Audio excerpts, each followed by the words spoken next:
Well, Chris, thank you very much for hosting me this evening, and I want to thank everybody in the audience for attending. With that said, I'm going to get started. My presentation today is called Cosmic Abandonment, an explanatory synthesis regarding human origins, psychopathy, slavery, and the current psychological and social conditions of humanity. I want to point out here this term, an explanatory synthesis. Okay? We're not talking about absolute proof here. There will be some conjecture, all right? We're talking about a synthesis of information that brought together explains, is an active framework or model for the current human condition. That's what this presentation is intended as. I would like to respectfully dedicate this presentation to the memory of Lloyd Pye. If anybody is not familiar with this gentleman, you need to be. Okay? His work is invaluable, and unfortunately, the truth community has lost this truth warrior this week. He passed away this week from cancer. So again, I'd like to respectfully dedicate this presentation to the memory of Lloyd Pye. I'll start with a quote from Aristotle, the philosopher. He said, "It is the mark of an educated mind to be able to entertain a thought without accepting it." And with that in mind, I'd like to give a disclaimer for this presentation. The information contained in this presentation does not constitute a proof. I'm coming right out in the open and saying that. Nor was it my intention to attempt to provide a proof here today. Okay? Proof of anything of such magnitude or covering all aspects of such topics could not possibly be accomplished within the limited confines of a 2-hour presentation. Also, please recognize that I am not attempting to convince anyone to accept or believe anything contained in this presentation. I am asking those here today and watching on video, those with an open mind, to seriously consider this explanatory model by asking questions and researching these topics for yourself, because that's the only way we're going to come to the truth about anything.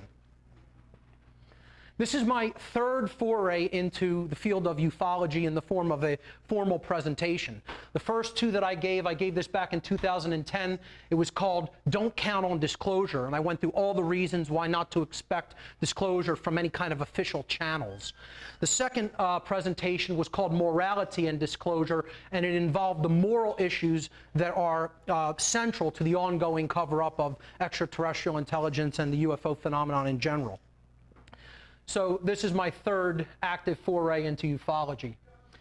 I'm going to give it in 3 basic parts, 3 sections, an introduction, and then three parts. Okay, so this is the introduction. It's called Starting from Where We Were Left Off, and you'll understand what I mean by this as we go on.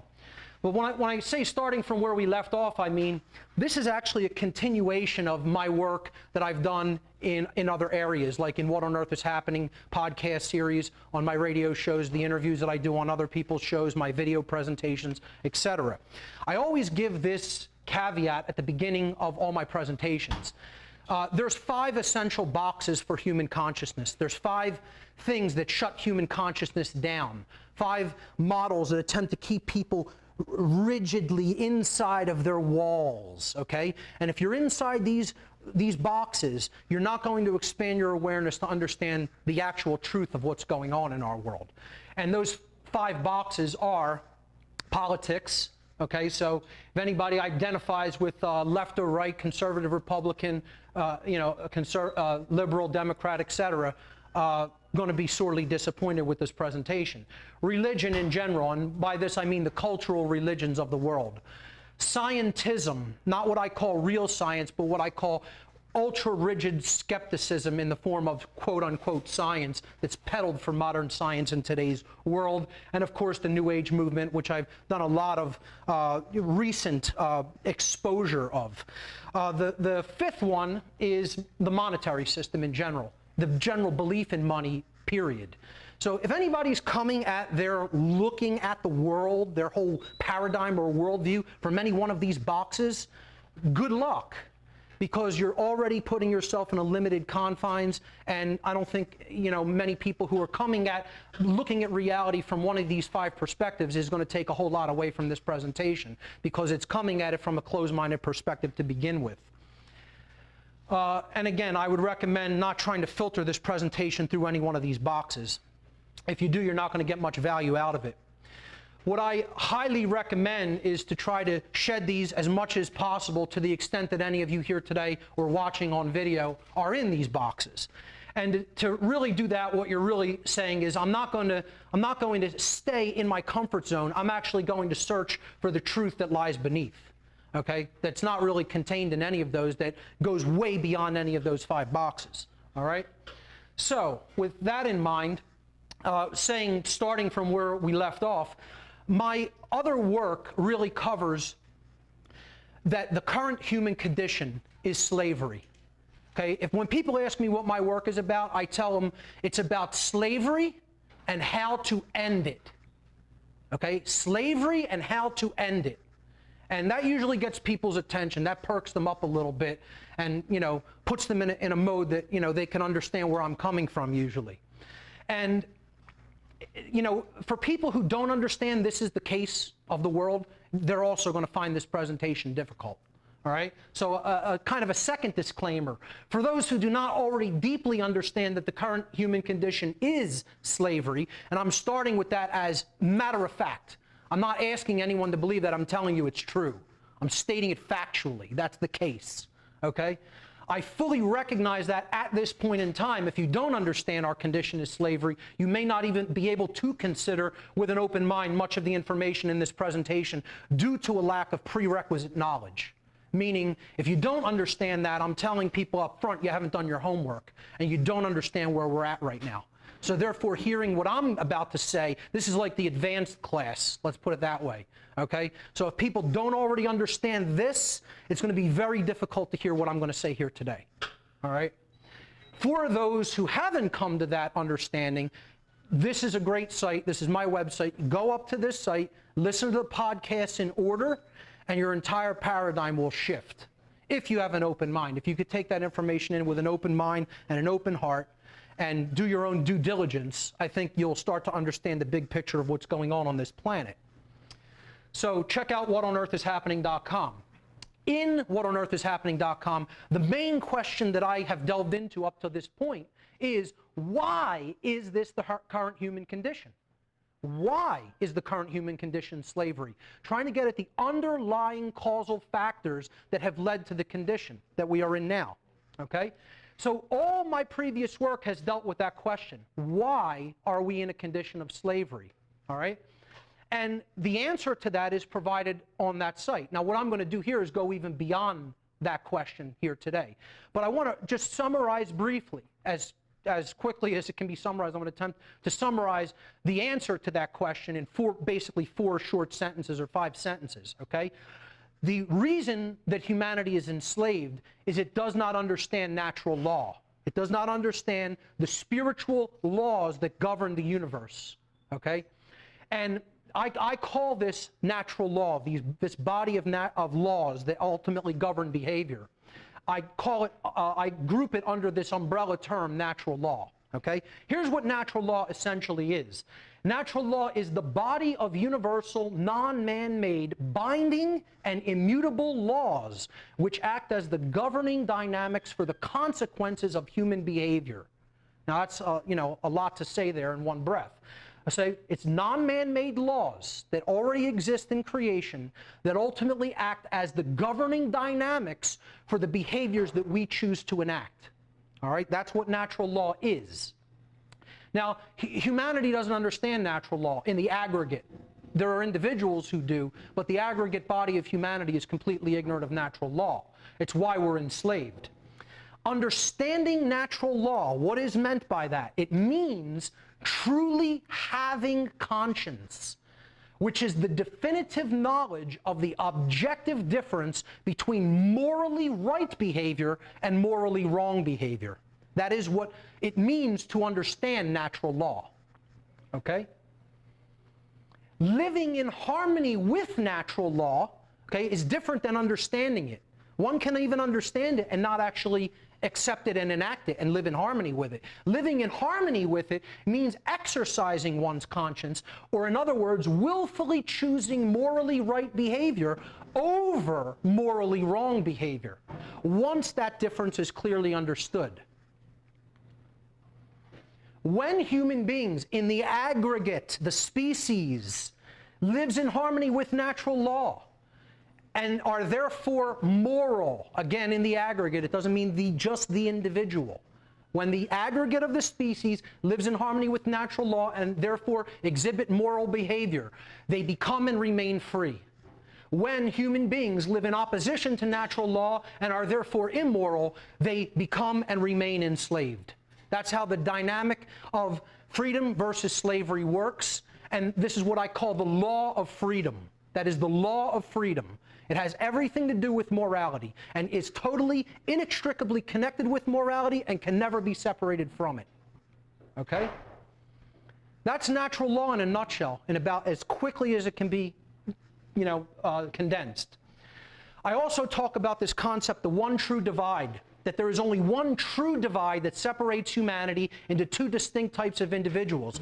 The criterion for this divide is whether or not an individual believes in authority and therefore believes that there is legitimacy to slavery.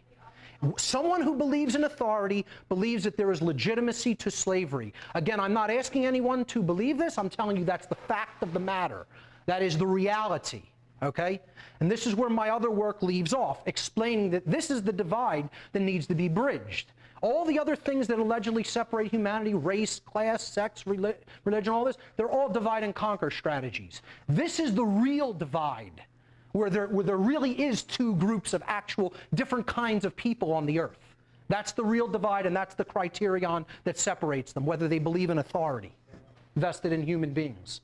These are the two groups of people that embody the divide, okay? These are memes that I put in another presentation of mine. The statists and the anarchists, okay? The statists, exemplified by a police officer, with this meme saying, statism is the brilliant idea that we give a small group of people the right to kidnap, imprison, harass, steal from, and kill people so that we can be protected from people who kidnap, harass, steal, and kill people, okay? And the meme that I found, this great meme with the anarchists represented by, the archetypal figure of Jesus, saying that I'm an anarchist, but most of my followers are statists, meaning I don't believe in slavery, yet most of my followers do. So really what we're really talking about, these are euphemisms, okay? These are just euphemisms, words that we use as euphemisms. This is what it really means. This is the real meaning. This is someone who supports slavery, and this is someone who opposes slavery. That's all it really comes down to. Those are the two kinds of people in the world. The supporters of slavery, whether they understand that that's the case or not, and those who oppose slavery in all of its forms, in which case I am. I oppose slavery in all of its forms. Okay? What this presentation is going to be about is what happened, okay, such that we do not understand natural law. Why are we in the mental state or the condition that people do not have a fundamental grasp of that truth that I just put up there? And I'm not telling you, again, it's true because I believe it. I'm telling you it's true because that is the universal law of creation. And all anybody can ever do is discover it or not understand it. It is there, and what I just stated is true. Okay? So, what we're going to look at here today is why are most people so unconscious that they don't understand that? Okay? Why do they refuse to live in harmony with natural law? They refuse to understand natural law. Why are they so unconscious that they fail to recognize the rampant presence of evil in the modern day, in their midst, all around them, and they just ignore it? Why are they so unconscious that they will willfully participate in such evil, either directly or indirectly? Okay? And this is where my other presentations have left off. And I've been very tight-lipped about the things I'm going to talk about here today so far. Okay, because this has all been preparing the way for this understanding of the 6 years of work that I've been doing over the last 6 years. That's a long time to stay tight-lipped about something too. Okay, so my other work has left off with this understanding. I'm sorry, accidentally backed up the slide here. Let me just move this forward again. I apologize for that. This whole psychological framework, this model that I've built up in my other work, I've termed the reasons why we're in this condition, the tree of evil. Okay, that's what this right side of the of this slide represents. Okay, now you have to envision this model. At the top of the model, at the top of this tree of evil, there's all the leaves and the twigs. Okay, and these are the fruits. These are the expressions that happen after the fact. Okay, and the top expression is willful ignorance. People refusing to look into the truth for themselves, willfully staying ignorant. Okay? Now people will say, well, isn't that the root? Isn't that the root cause? No. That's the expression that follows the root cause. Well, what lies beneath that? What's the bigger branches of this tree of evil? Beneath willful ignorance, people have a fundamental fear of owning their own personal responsibility. We don't want to be truly responsible for our own behavior. We want to pass the buck. We want to pass responsibility on to others and say, no, this isn't us doing this to ourselves. It isn't our responsibility. It's someone else's responsibility. Okay? So the fear of owning personal responsibility goes deeper in the psychological framework for why people are willfully ignorant. Now, something underlies that. There's a reason people have fear of owning their own personal responsibility. Okay? And that is what I would call the trunk of the tree of evil. The trunk of the tree is self-loathing. Humanity is a species that hates itself, ultimately. Deep, deep, deep down inside, nested into the deep underneath of the subconscious mind, we are a self-loathing species. Okay? And that's due to a lack of self-respect. We don't have self-respect because we don't have enough understanding of self. We don't have self-knowledge. We don't have enough understanding of consciousness. Now, what we're going to talk about here today is what is the root of the tree of evil. At the very bottom of this psychological framework, something underlies all of this. A question, and again, I've asked people, please hold your questions till the end, and we will adjourn to the beer garden on South Street, Brauhaus, to take questions and have more discussion. But I will occasionally ask the audience a question, okay? Can anyone please tell me what general group of people this psychological framework is typical of? In general, there is a class of human beings that display just being ignorant, fearing to own their own personal responsibility, and lacking a lot of self-respect for themselves because they don't really know a lot about themselves yet. Children. Thank you, sir. Children. This exemplifies someone who is not psychologically mature, okay? Who has not psychologically and spiritually grown up, okay? So this is the group that we're really talking about. We're not talking about actual children. Again, we're talking about psychological children, spiritual children. Questions at the end, please, okay? Now, what kind of children display these particular symptoms psychologically, if you will? Okay, now, actually, that's a good answer, because I would say that gangsters and wannabe gangsters exemplify this psychological issue that I'm going to be talking about.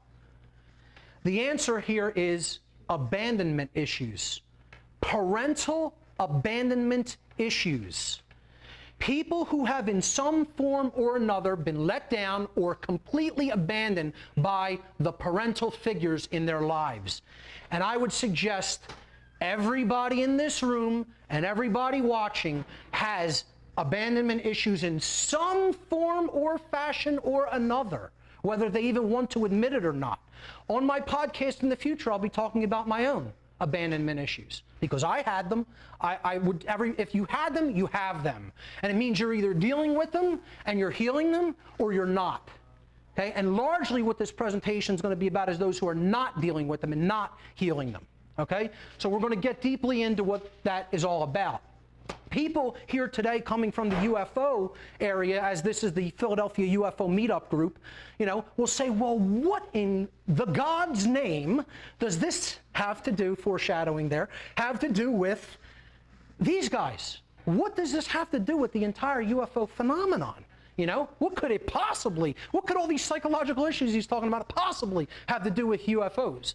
Well, I'm going to tell you here today, it has everything to do with this phenomenon, regardless of what you think that phenomenon is. Okay, and I'm not going to get into all the details about necessarily specifically what it is and get into the debates. Oh, is it extra-dimensional? Is it demonic? Is it extraterrestrial? Okay, but we're talking about the effect upon the human psyche that the involvement of these beings, whatever their nature may be, has had upon humanity. Okay? The questions that I'm going to explore in this presentation are as follows.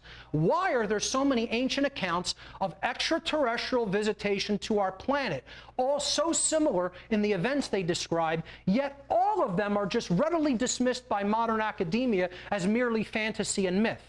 And I'm going to suggest, no, they are not fantasy and myth, they are historical accounts.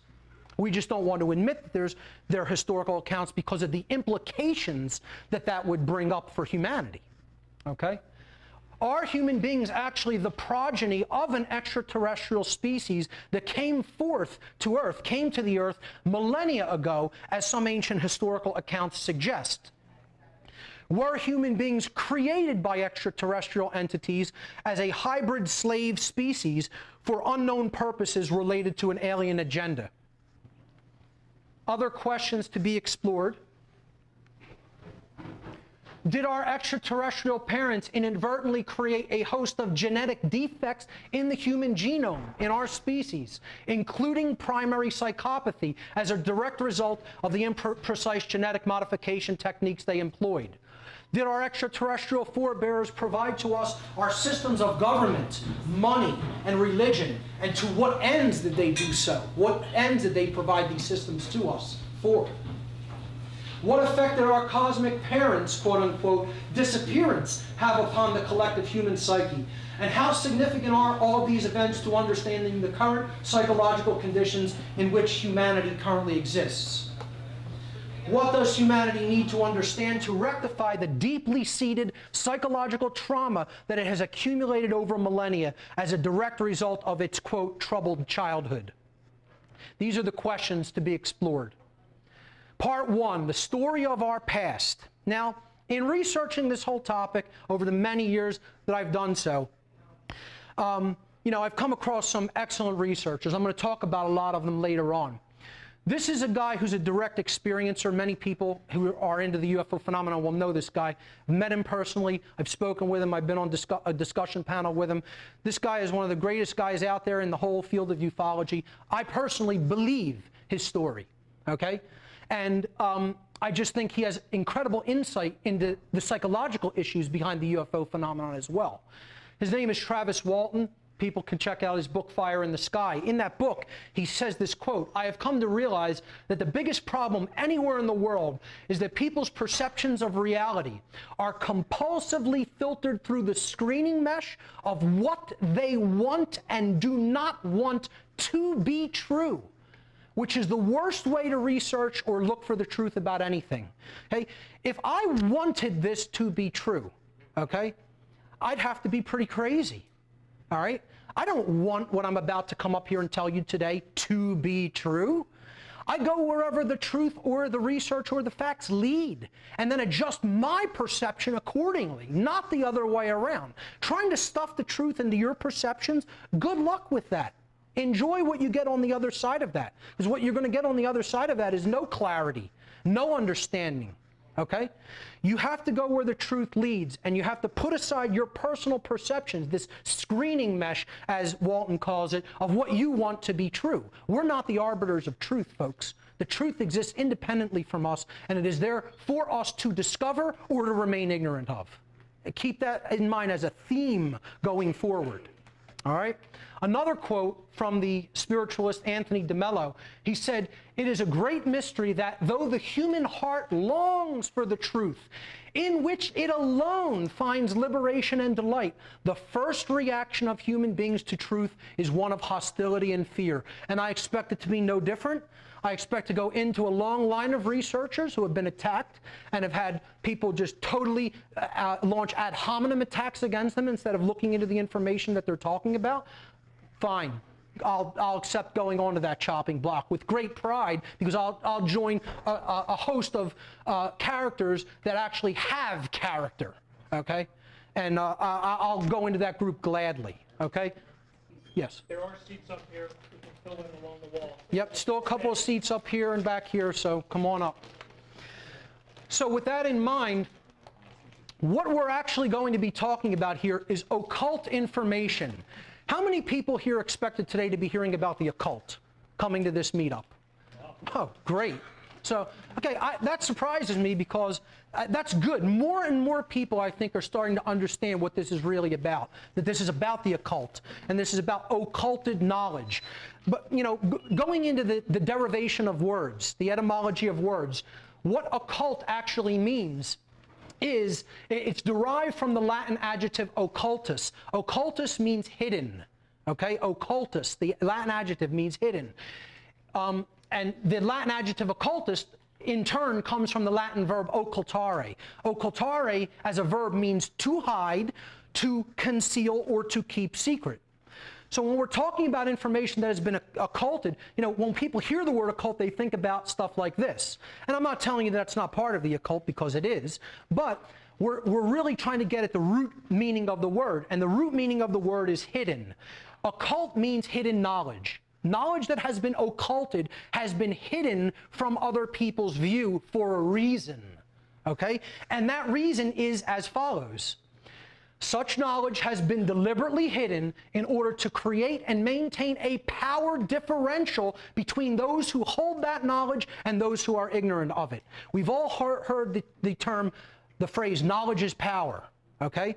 Well, when a certain group of people have a lot of knowledge and they hide that or hold it back or dissuade other people from looking into that body of knowledge, that's creating a power differential between those two groups, between the knowledgeable and the ignorant. So you have to look at it as a hierarchical pyramid structure. Okay? At the top of the pyramid, there is knowledge being held by few people, and they're exploiting those at the bottom of that hierarchical structure or pyramid which lack that knowledge, the ignorant masses. Again, when I started doing research into all of these topics, you're going to realize hundreds of ancient accounts of what I'm about to get into today exist. And instead of going into all of the myriad of different quotes and different texts that I could bring up, and you know, we could talk about a couple of them, you have things like the Enuma Elish, you have things like the Vedas, the histories of the Dogon people, the Popol Vuh, the Sumerian cuneiform tablets, of course, the cylinder seals of the Sumerians, the Akkadian texts, the Srimad Bhagavatam of the Indus tradition, the Mahabharata, the Book of Enoch, a huge text that deals with these topics, the histories of the Zulu tribe in Africa. Instead of going into specific accounts, what I'm going to do here today is to try to aggregate this information and tell a generalized, paraphrased account.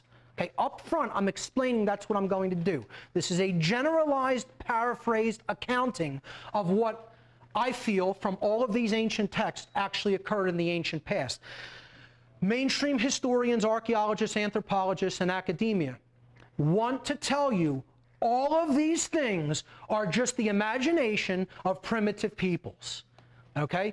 What I'm trying to explain is that these are not tales being woven, okay? These are historical accounts that are trying to be meticulously preserved as much as these people were capable of doing. They wouldn't have went through the enormity of trouble to write down and preserve these things if they were not histories. Okay? They're not myths, they're not fairy tales, they're not legends. They're what happened here in the ancient past. Okay? So with that in mind, let's get into this general paraphrased account, because that's all I have time to do. Okay? At some point in the ancient past, extraterrestrial beings, and again, you could think of it in whatever nature you want. I don't care if you think of it extra-dimensional, as interdimensional, as demonic, whatever nature you want to ascribe to this, they were non-human. They're not from the earth. So non-human, not from the earth, I'm just grouping that under the banner extraterrestrial, meaning from beyond the earth, okay? Extraterrestrial beings, often described as gods, supernatural entities, giants or watchers, depending on what account you're reading, who the ancient Sumerians called the Anunnaki. That's the term I'm going to use for them in this presentation, because the Sumerian accounts of these beings are probably the best known. Okay? And that term, Anunnaki, means those who came to earth from the heavens. That's what the word means. Now, why would they even have a word that meant those who came to the earth from the heavens, okay, if they weren't dealing with actual beings, okay, that happened? So they arrived on the earth in the distant past. Their primary mission, according to some of these texts and according to certain scholars who have studied them, was to obtain gold for purposes which we don't fully understand. I'm also not going to get into that argument here today in this lecture. Some people say it was to repair their atmosphere. I feel, and I'm going to talk about it a little bit later, gold has properties that we don't really fully understand. We don't really even know what it is, okay? This mission to obtain this gold was led by two brothers in these accounts. In the Sumerian accounts, they were named Enki and Enlil. They were sons, they were royalty. They were sons of the Sumerian king on their home world, and his name was Anu, A-N-U.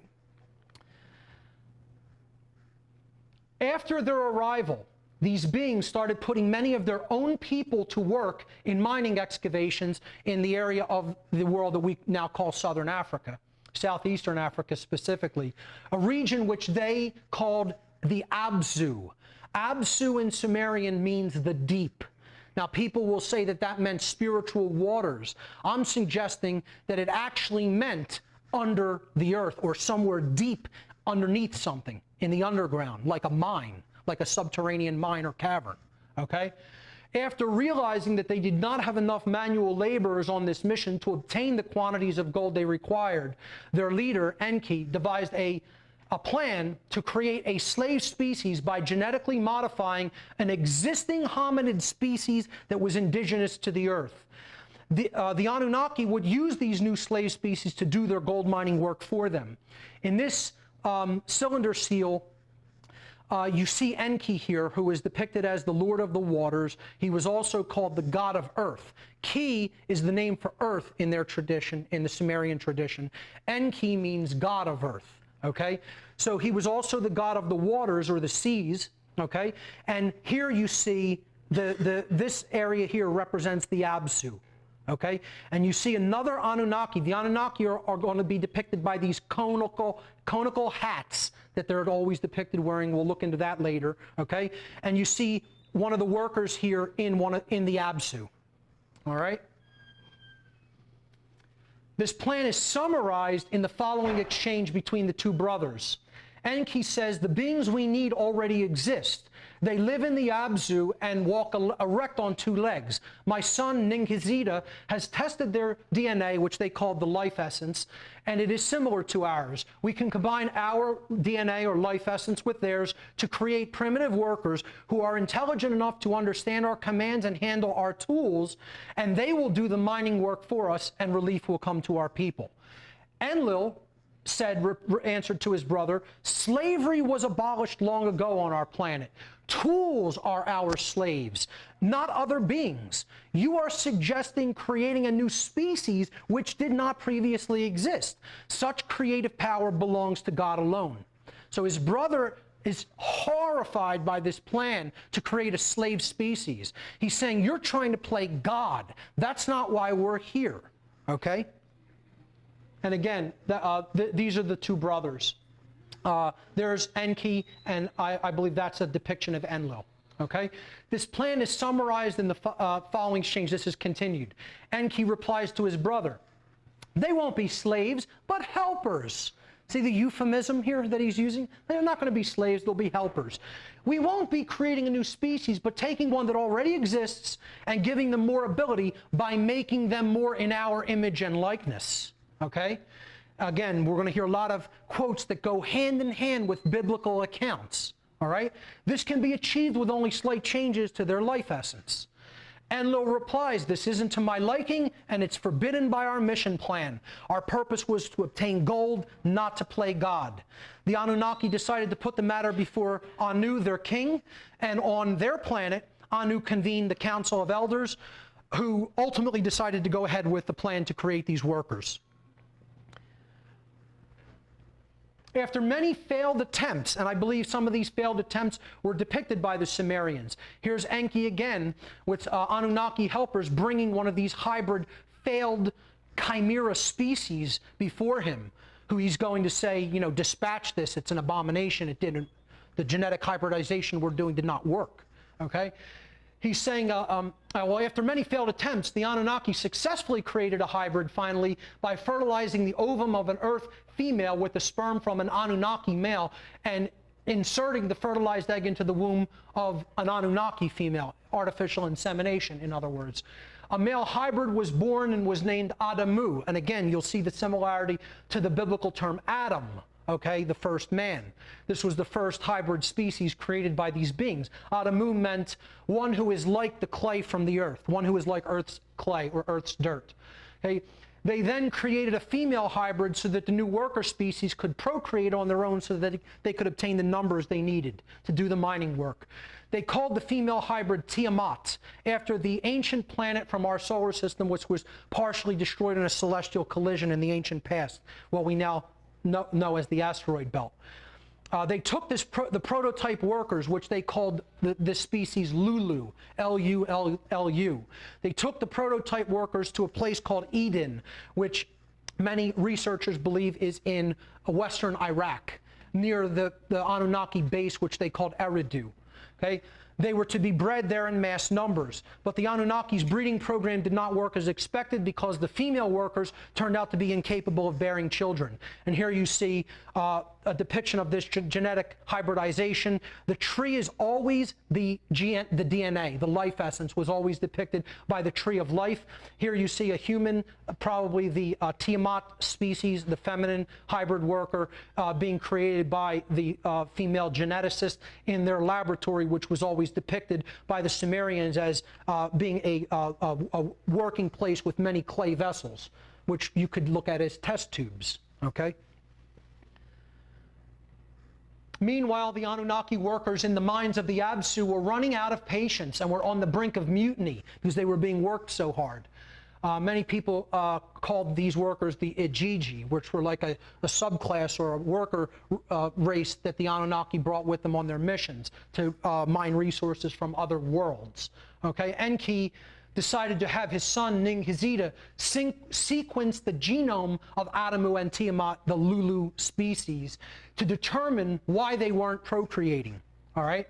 So the DNA of these hybrids was eventually sequenced and compared with the DNA of the Anunnaki. It was discovered that the hybrids had a total of 22 pairs of chromosomes in their genome, but they lacked 2 chromosomes that was necessary for procreation on their own.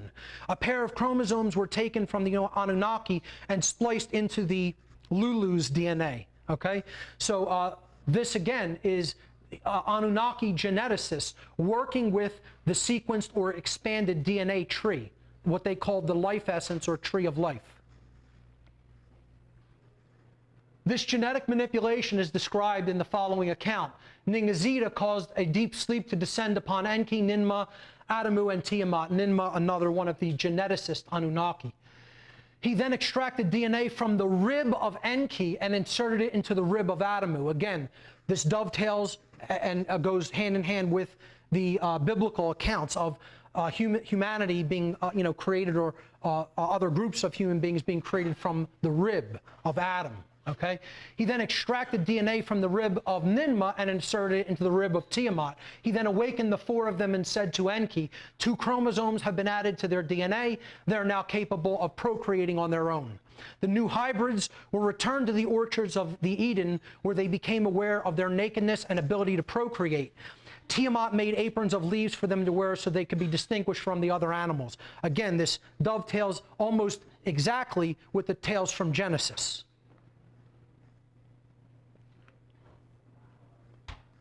Enlil was still furious with his brother and with the entire plan to create a slave species, as shown in the following exchange. Enlil says to Enki, "The whole plan wasn't to my liking. I was against the idea of playing God, and you told me that all we needed to do was to modify these beings slightly in order to create the workers we needed. But now they've been given our genetics, so they will be able to procreate on their own and have our long lifespan." Ningizida, the geneticist, replied, "They were given the ability to procreate on their own, but the chromosome that gives us our long lifespan was not added to their genome."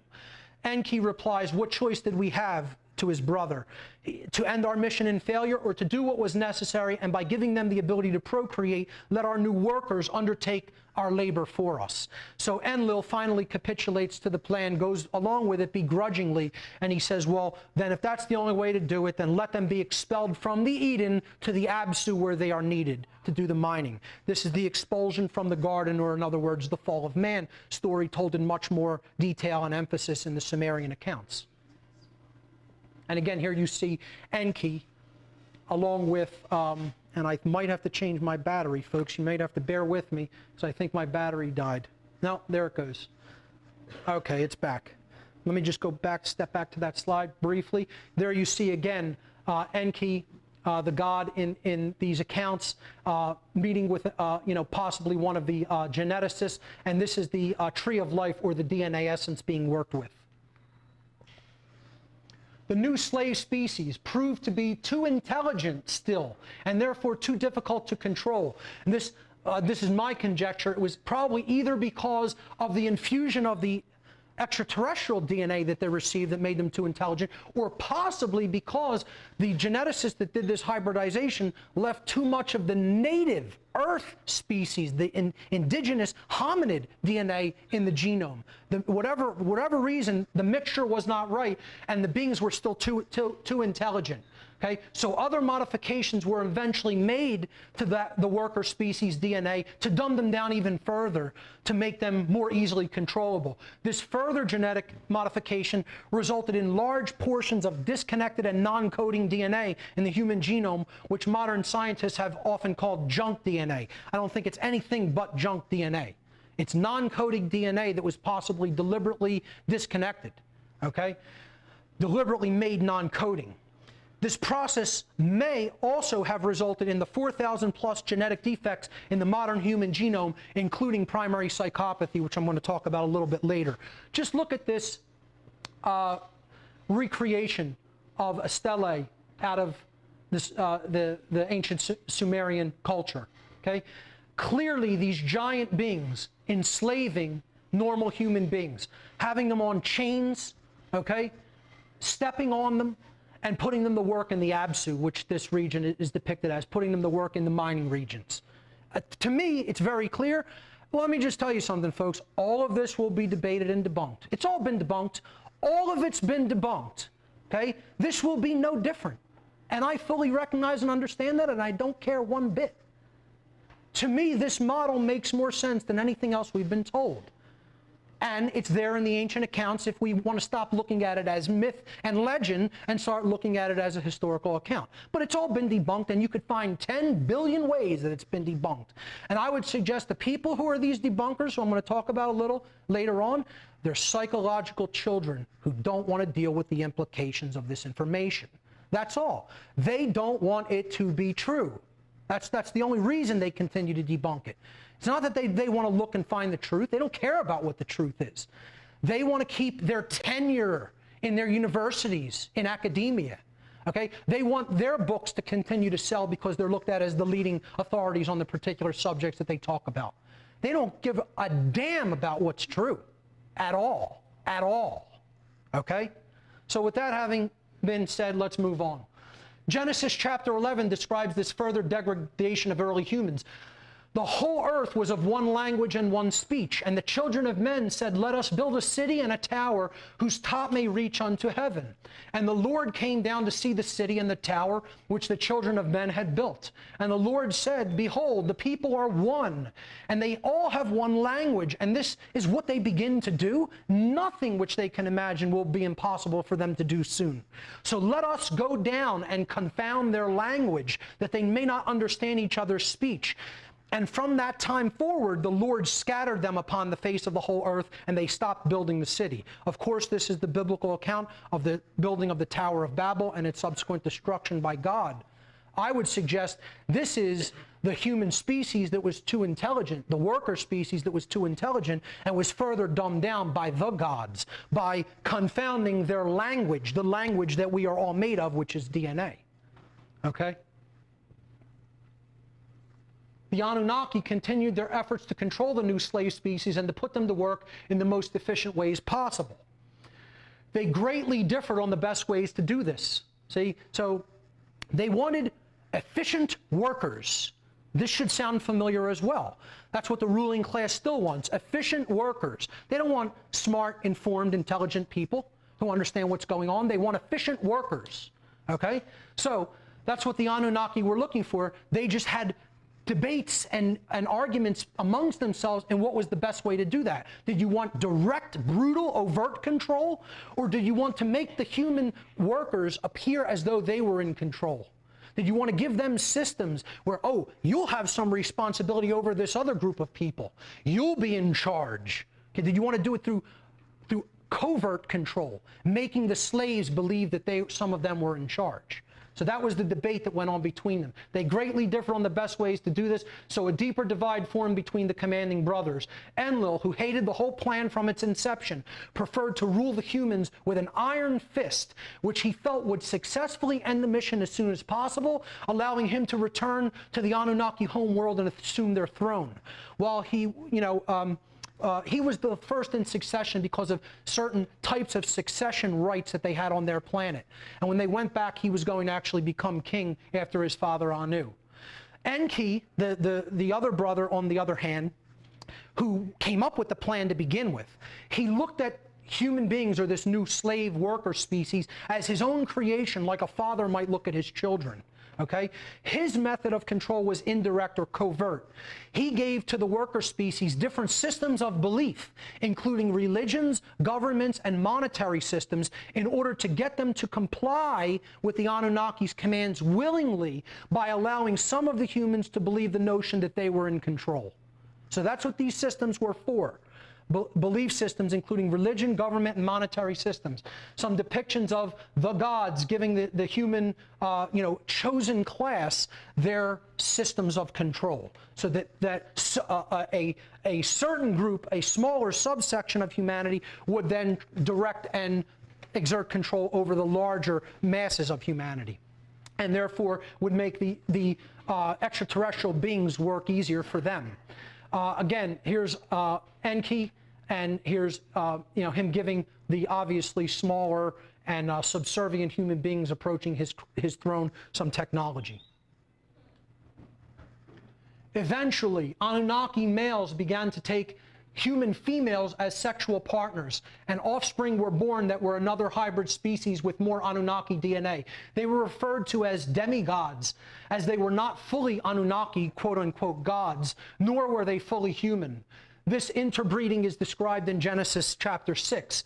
And it came to pass, when men began to multiply on the face of the earth, and daughters were born unto them, that the sons of God, okay, in other words, Anunnaki, saw the daughters of men were beautiful, and they took wives of any of them which they chose. And the Lord said, My spirit shall not always strive with man, for he is also mortal.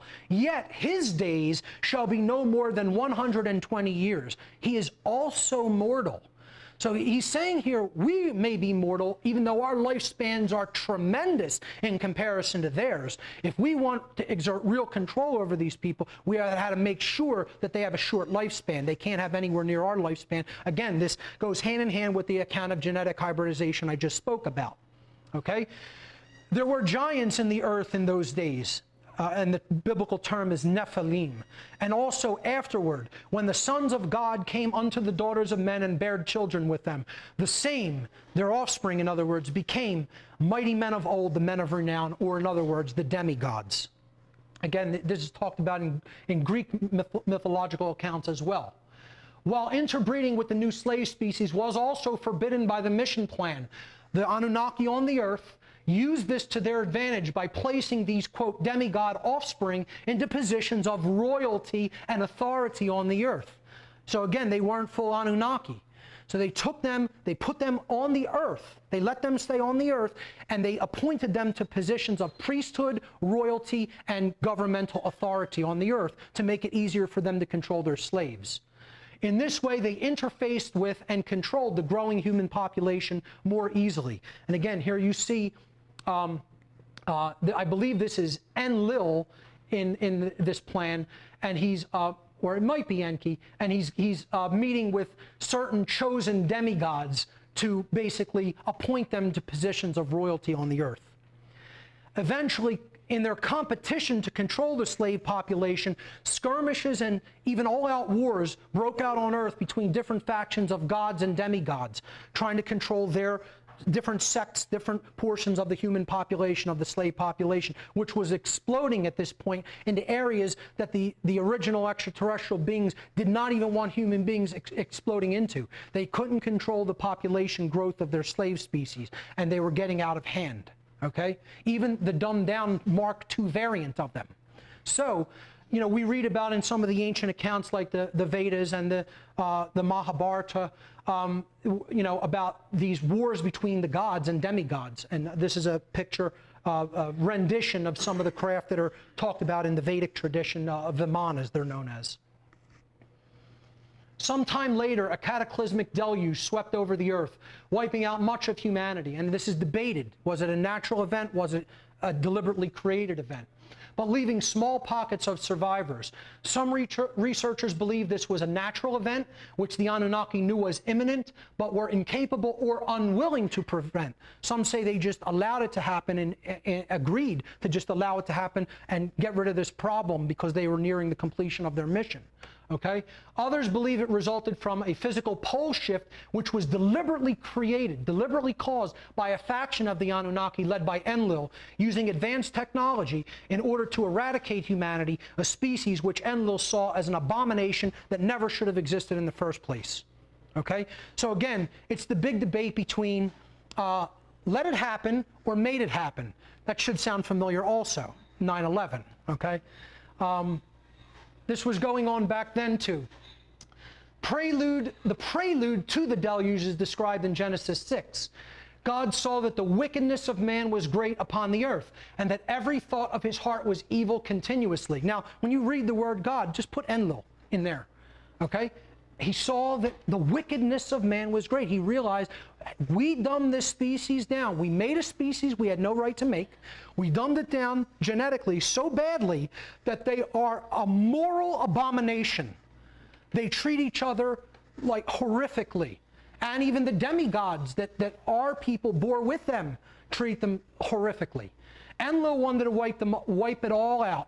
And that's what the whole biblical story in Genesis of the flood and the aftermath of the flood is about. They weren't putting animals on boats. They were putting DNA, animals 2 by 2, the essence, the DNA, so that a chosen group or a chosen family could repopulate the animals, but not necessarily have enough of a genetic gene pool to repopulate humanity. That was Enlil's plan, okay? Some people say it was Enki who wanted humanity to start up over again after this deluge wiped out the planet, because he looked at it as, oh, you know, these are my babies, these are my children, and he couldn't let it go. But anyway, God saw the wickedness of man was great upon the earth, and every thought of his heart was evil continuously. It repented the Lord that he had made man on the earth, and it grieved him at his heart. And the Lord said, I will destroy man who I have created from the face of the earth, for it repenteth me that I ever made them. But Noah found grace in the eyes of the Lord. In the Sumerian tales, this was Ninurta, I believe was the name, Ninurta. He says, Noah found grace in the eyes of the Lord. Noah was a just man and perfect in his generations. Again, this means genes, okay? Perfect in his generations means that his genome, he may have been an anomaly that wasn't infected as badly with all of these other 4,000 plus genetic defects in the genome that the rest of humanity was. He may have analyzed some people's DNA and found they don't have all these defects. They somehow magically escaped because of whatever type of breeding was done with them, and he was perfect insofar as he didn't have those defects. And God looked upon the earth and saw that it was corrupt. And he said unto Noah, the end of all flesh has come before me, for the earth is filled with violence, and behold, I will destroy them all. So I would suggest that's where this account actually came from. The Anunnaki's mission plan was eventually completed. They gathered their people, and when I say their people, I mean the purebred Anunnaki. I'm not talking about the demigods. I believe they probably left them on the earth with the human beings as the royalty, okay, and left their systems with them that they gave to control the worker species. They gathered their people and returned to their home planet, leaving, or wherever they came from. If you want to debate it wasn't a planet, it's another dimension. Again, I don't care to get into that debate, okay? But they left here, leaving the traumatized surviving members of the human slave species, along with the demigods in charge of them, to repopulate the earth with the very social systems that the Anunnaki had provided to them. Ladies and gentlemen, they left us home alone. Okay, very appropriate for this time of the year. A little bit of humor thrown in there for a serious situation so as not to make everybody completely deject. I'm going to take questions at the end, but this is approximately 200,000 years ago. It's not the Great Flood 12,000 years ago. Some say that's when that occurred. But again, let's leave questions until the end, please. And I'll take questions if time permits. If not, we'll be adjourning to a restaurant on South Street for further discussion. Part 2, the story of our present. So what effect is this having on the current human population? And what can this story that we've just heard explain that is seemingly inexplicable? So, in light of this extraterrestrial involvement in human origins, what seemingly inexplicable aspects of our modern world can be explained more readily? I'm going to suggest this following list of things that we see that are somewhat anomalous can be explained more readily. Ancient structures and artifacts, especially ancient megalithic structures. Flaws in Darwinian theory, which I do not subscribe to Darwinian theory. Human genetic defects. The origins of primary psychopathy, which I've talked a lot about in my previous work. Religions, or in general, priest classes in general. Secret societies and dark occultists. The origins of monetary systems. Human obsession with gold. The concept of royalty, or the divine right to rule. And authority and government in general. So let's look at these individually, not necessarily in that order. First of all, let's look at how the Sumerians and other ancient cultures depicted these beings. They depicted them in 3 ways, or some say 4 ways, okay?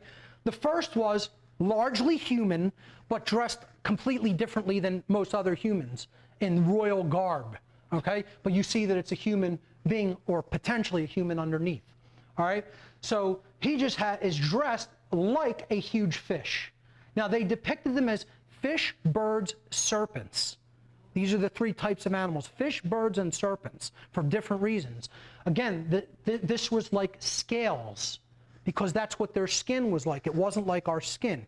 It looked like scaly skin. If some people will say reptilian-like. Okay, so they were depicted as the serpent beings, or the feathered serpents, or the bird-like beings in many traditions. So they were depicted with wings. So, you know, again, their real visage, their real image was forbidden and punishable by death. No mark was to be left of how they really looked. That was punishable by death in all these ancient cultures. So human beings came up with more creative ways to depict the quote-unquote gods. All right? They gave them, they depicted them as human or somewhat human, but with wings, showing that they were capable of flight through their technology. And again, you'll see them always bearing a cone many of the times. This is a symbol for knowledge, enlightenment, and also genetics, knowledge of genetics. And then they depicted them less human, as half bird, you know, so and half human. So a human-like body, but with a bird head with wings. They also depicted them as hybrid creatures as well, showing here this is almost like again, an owl, like this is Inanna in the Babylonian tradition. This is Sargon, okay? Again, half fish, half human. And always with these big conically shaped heads, which we're going to get into again. Again, birds, fish, again, with scales, and reptiles. So the third way that they depicted them is, or fourth way, as serpent beings. So you'll see they always had the serpent on the third eye in many cases. They were the serpent gods. And I believe that this is just, again, a clever way. This is like a cobra. You know, an ancient Egyptian pharaoh depicted as a cobra. Okay? The cobra headdress, showing that they were serpents. And again, it's an allegory to show these may have been beings that had skin like a snake or a serpent. Again, these elongated heads that we're going to look into in more depth. The most forbidden way to depict them was in the ways that were closest to how they may have actually looked. People who made things like this probably were punished by death if they were found. And this is the idea of you shall make no graven images. That's where that comes down to in biblical terms. Okay? Other seemingly anomalous artifacts can be described. Here you have what looks like astronauts, and these are like 2,500 years old or more. Okay? I believe these are, if I'm not mistaken, Akkadian or Assyrian. Don't hold me to that, though. And look at this one, clearly looking like a serpent or breathing through a gas mask of some kind, clearly with technology on them. Now, look at some, I'm sorry, let me go back a slide. Look at some of these elongated skulls. Okay, now, people will look at these, and the first thing they're going to say, it's all been debunked, cradle boarding. Okay? These are not cradle-boarded skulls. I'm going to try to prove that to you, that these aren't cradle-boarded. All right? These aren't human skulls. And people will say, oh, DNA tests have been done, they're human. DNA tests show that part of them is human. Okay? So I'm not going to tell you these are Anunnaki skulls. I think these are demigod skulls. Again, I believe the Anunnaki rounded up their people, or if they did not, they're certainly not living, allowing them to die and perish on the earth.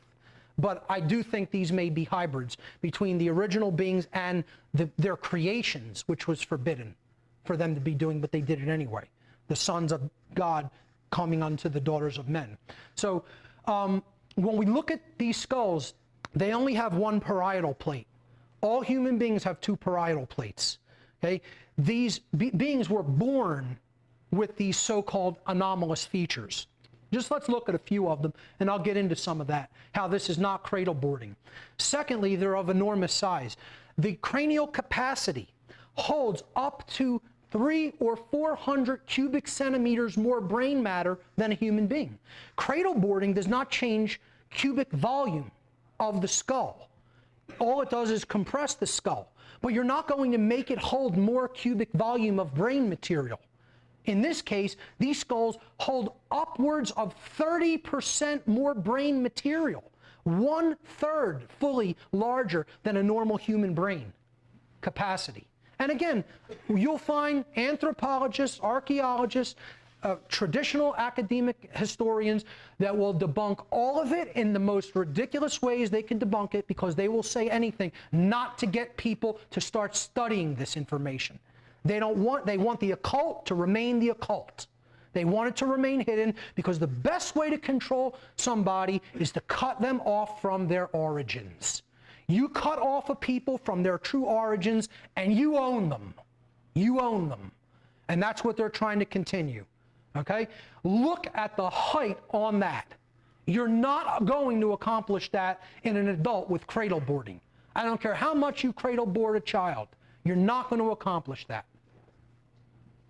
Another completely anomalous skull. That one, I believe, does have two parietal plates, which makes it even more anomalous. Okay, here you see there's almost no suturing in some of these skulls. This one, no typical suturing around the back. I believe I have not images of that one, but of another one that shows the back of a really large one like that. There you could actually, sorry, let me move forward again.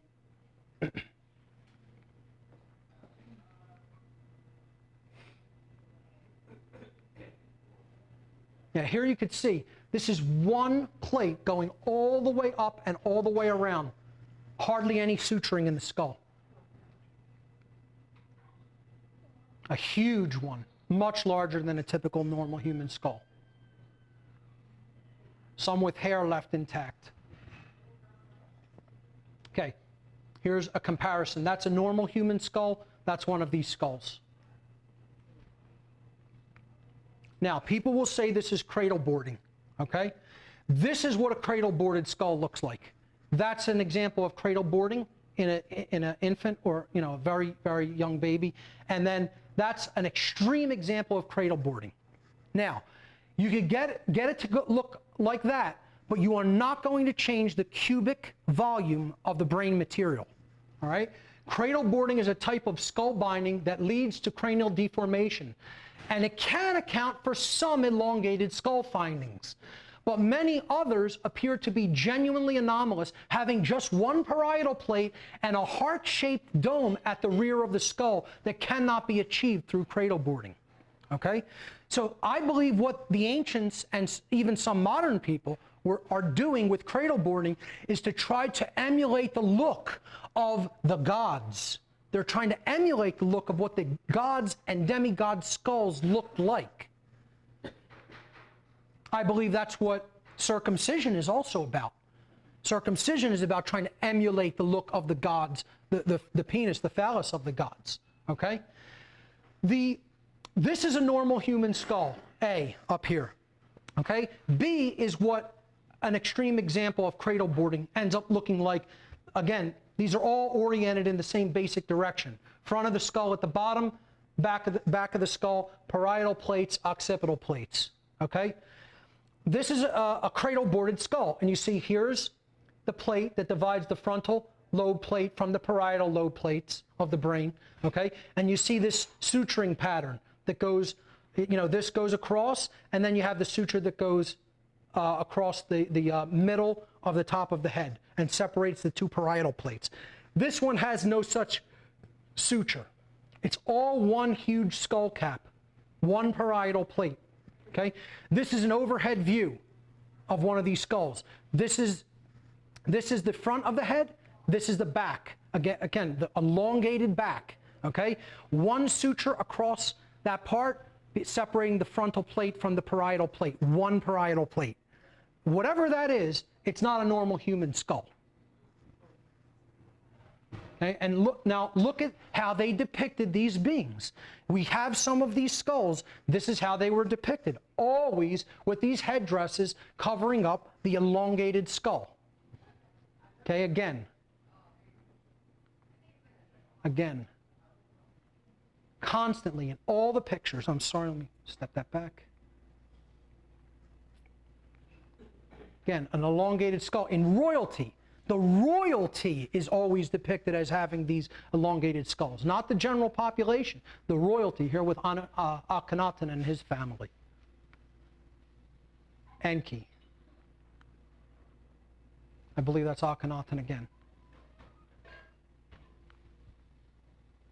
Here's some royalty in females. I believe that was Akhenaten's daughter or wife, if I'm not mistaken. And look at the side-by-side comparison. Okay, so that's the depictions of the gods. We see a lot of depictions of advanced technology.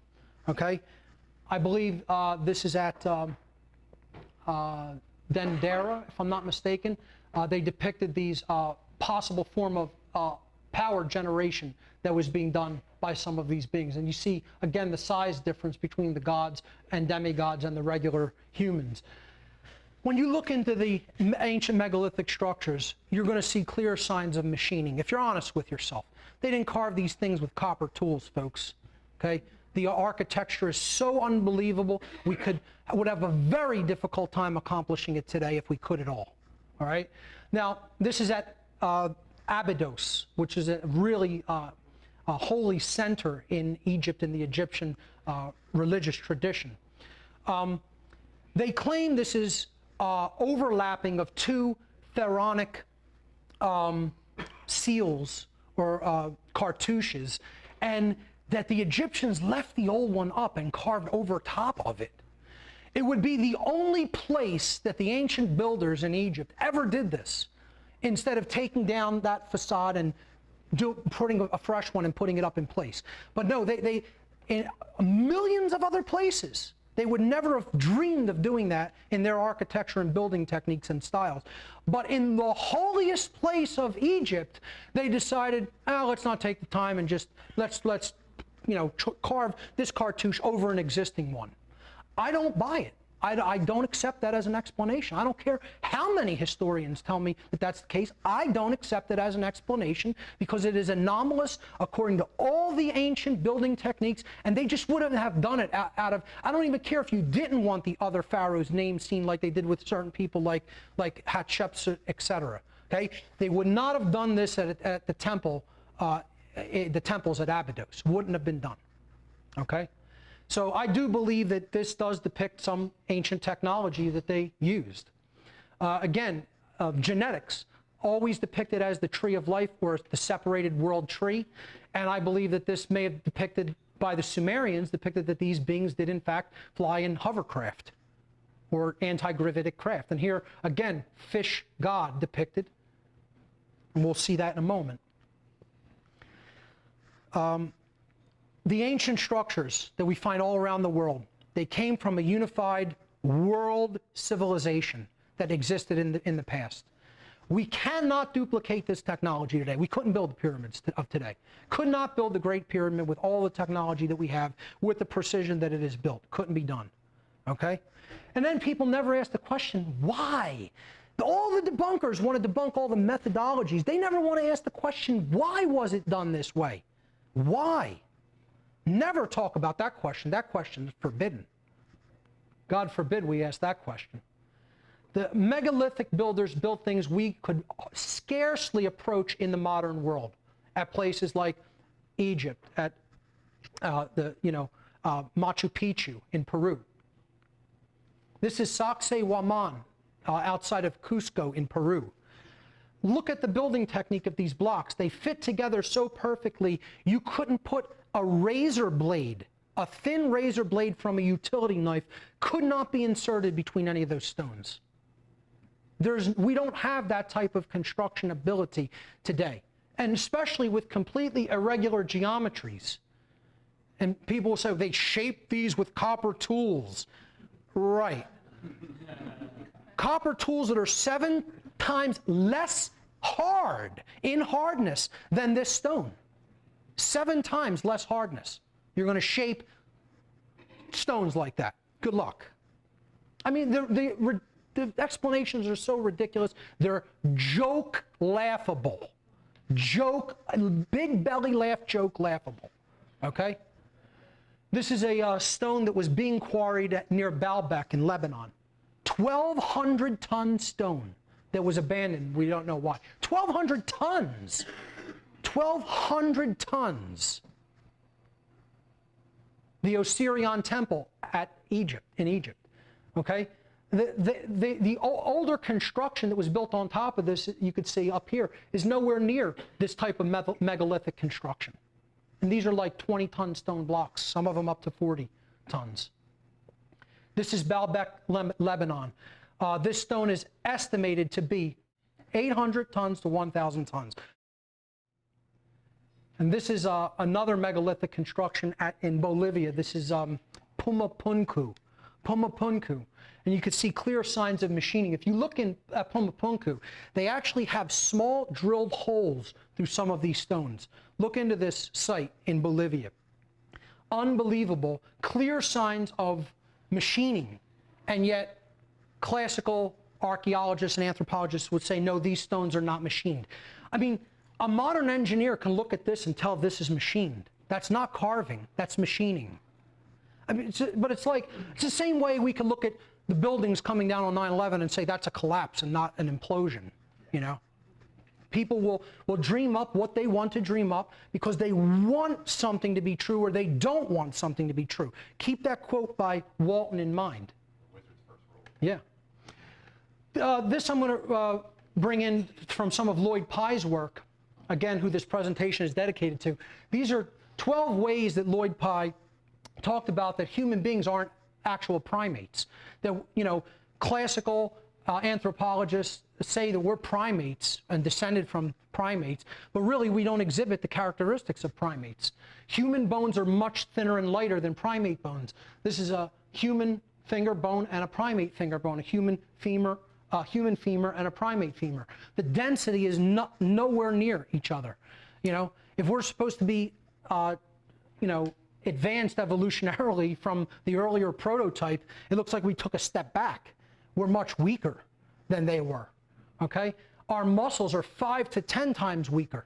That's why don't get in a scuffle with an orangutan, because you will be torn apart, okay?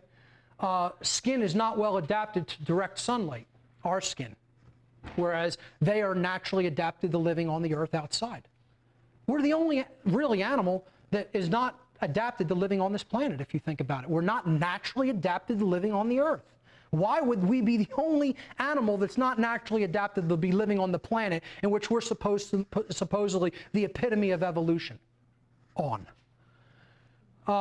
We have 10 times as much as adipose tissue, fatty tissue. Drastically less body hair, and the patterns are reversed.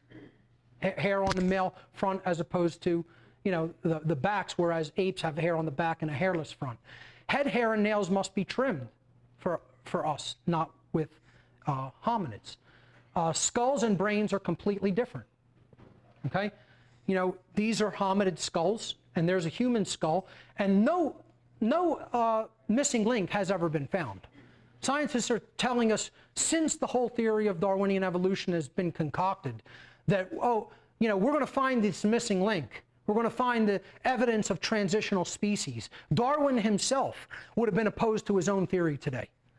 This was picked up by social Darwinists, eugenicists, and social engineers to play into their advantage to control the slave species, okay?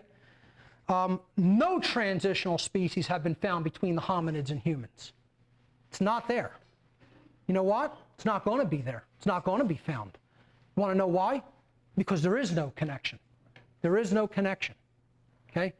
You know, they also want to tell us this change happened evolutionarily almost overnight, and these old species went out and the new one, Homo sapiens sapiens, came in. There's a reason that we came in practically overnight, and I just talked about it in the past section, okay? Drastically different locomotion. Another thing Pye's work really got into was how drastically redesigned the human foot is in comparison to a hominid foot. A hominid foot has a straight-on pattern, okay? When you step down with the heel, the weight distribution is even, and it pushes off across the whole front of the foot, okay? With our foot, it goes around the arch, and weight has to be completely redistributed on the fly. It's a completely inferior design compared to the hominid foot, all right? So that's what he's talking about here when he says drastically different locomotion. We're capable of speech because our throat is completely redesigned from hominids. There are no signs of typical estrus cycles in human beings. That means going into cycles of heat, going in heat like primates do. We have 4,000 genetic disorders in the human genome, and our chromosomes are reduced from a primate's 48 to a human's 46, 23 from each parent. Going back to what I was talking about, you could look at bones that are found in all primate species, all hominid and primate species. There is exactly 0 bones, okay, from the hominid races in the human skeleton. 0. There are 0 transitional bones in the skeletons from hominids to human. There are 0 transitional species with a mixture of hominid and human bones. 0. in the fossil record. And no anthropologist or archaeologist will debate that because it doesn't exist. Okay? But we want to think we are just totally, somehow a descendant from the hominids. We're not a descendant from the hominids, we're hybridized from them with another species. Moving on. The human chromosome number 2 is one of the big pieces of the puzzle that people really need to look into. Okay? I tell people, if you want to really understand the story of the ancient past, and you're from a left-brain scientific bent, start with human chromosome number 2. Because this is a fused chromosome. Okay? Here it is right here. Right there. This is human chromosome 1, this is human chromosome 3. Okay? This is chimpanzee, gorilla, and orangutan. All right?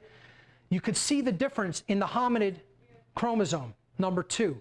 But this one, it appears to be fused at the telomeres, which is the end of the chromosome. All right? The typical response in biology, in genetics, and anthropology is that this was a naturally occurring splicing or combination of that much genetic material. Well, and people think, oh, that's just a little bit of material. This would probably require, if that kind of splicing were to happen naturally, at least 10 million years, according to classical Darwinian theory of how fast evolution moves. And I'm just estimating that, okay? They want to tell us, modern geneticists and biologists want to tell us that happened in 40,000 years. In 40,000 years, that much genetic modification happened. And what I'm going to say is I think that's a deliberate modification that came through in the second modification that was done to us, the dumbing down modification that I talked about in the story. Okay? Look into human chromosome number 2. It's enlightening, although it may be a horror story, it's very enlightening. And I highly recommend Lloyd Pye's work with that as well. This may explain why psychopathy exists in the human species. See, many people don't even want to admit psychopathy exists. I get emails constantly. You're wrong. There's no such thing as psychopathy. There's no such thing as psychopathy. This is an invented human neuroses or disease, just like all the other things in the DMA. Okay? And it's all there to just get people to believe that they have these mental disorders like ADHD, etc. And people can't see with their own eyes that psychopaths really exist. They don't want to admit it. Again, it's coming from the perspective, I want to be the arbiter of truth because I'm not comfortable with that existing. I don't want it to be true. Okay? Now, even the people who admit psychopathy does exist, and psychopathy, we'll get into the characteristics, but they never wrestle with that horrible question. Why does it exist? That's the implications no one wants to deal with. Why are we on a planet where people with these characteristics exist at all and are born? I'm talking about primary psychopathy, being born like this. And believe me, there are people who are born like this, born that way. So there's three possibilities. Well, either God did it to us, and I mean the God of creation, just made humanity this way and, put this other subspecies that's an interspecies predator on the earth with us to just have its way with the normal humans, okay? And that would be an interesting dynamic to wrestle with, implication-wise on its own. The other possibilities are we might have done it to ourselves, okay? But in that case, you'd have to say we were ancient geneticists and we did this to ourselves for some crazy reason.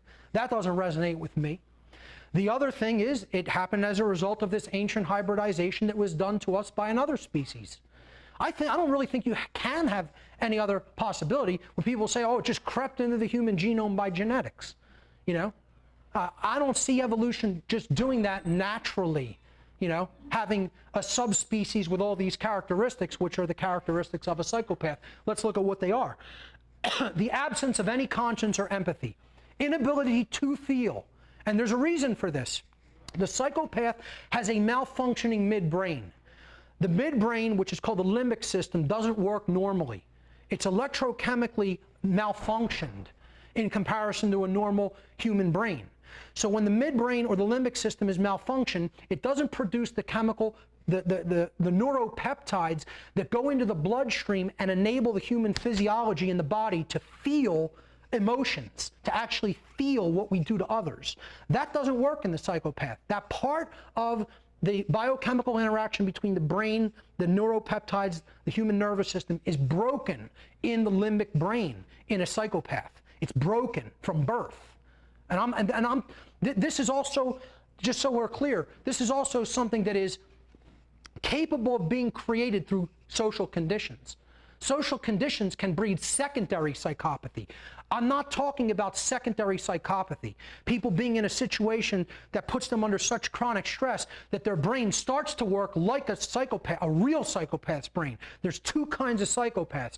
Primary, meaning born that way, and secondary, meaning you become that way through social conditions that you can't escape from. Okay?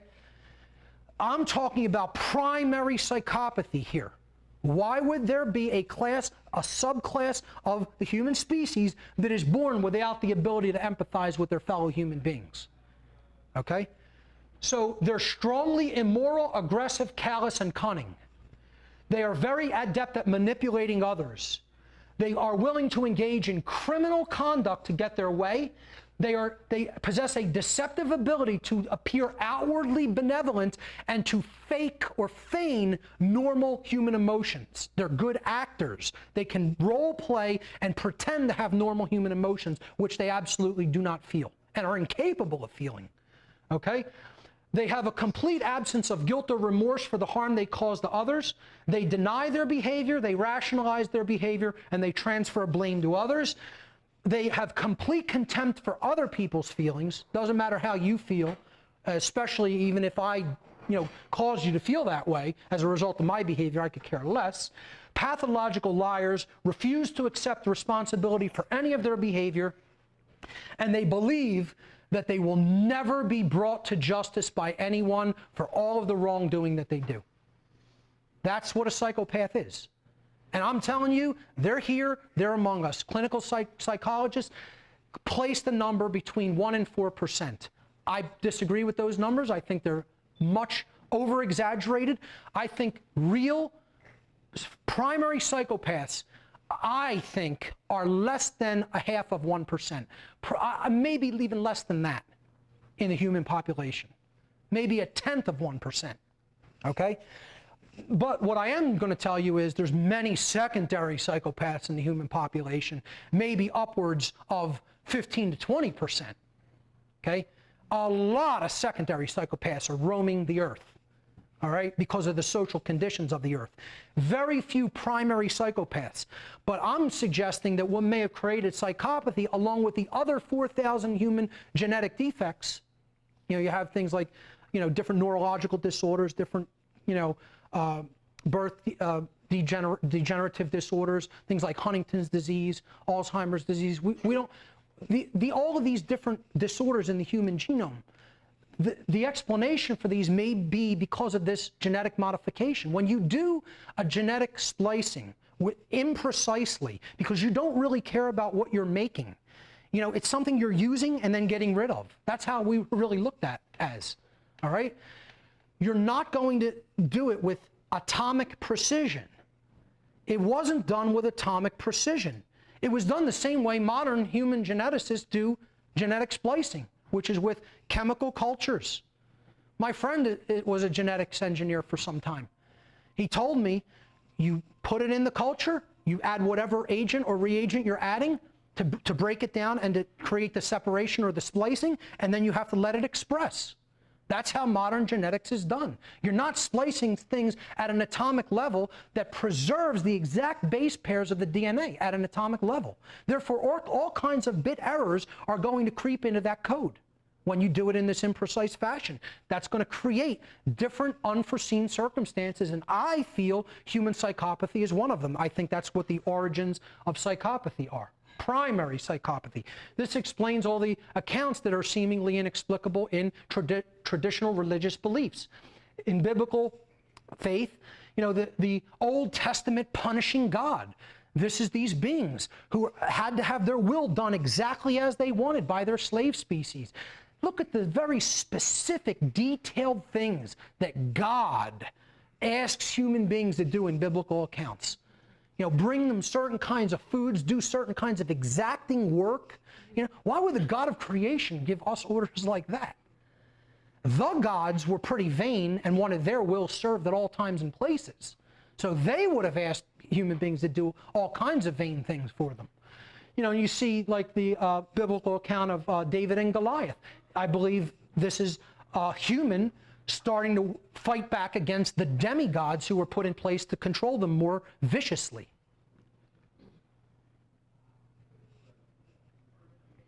Modern religion, I think, is a holdover from the days when these gods put certain human beings into positions of power and created priest classes so that they could control the overall populations more effectively. And who did they ask them to worship as their gods? They asked them to worship these extraterrestrial beings. Because if you did what they wanted, they would bestow favors upon you. And you would get a little bit more food or a little bit more blankets or a little bit better housing, okay? If you just did their bidding and didn't ask questions and went along with everything they asked you to do like a good little slave, okay? And, you know, I'm going to take a lot of pot shots at people in this presentation. I don't care who it offends.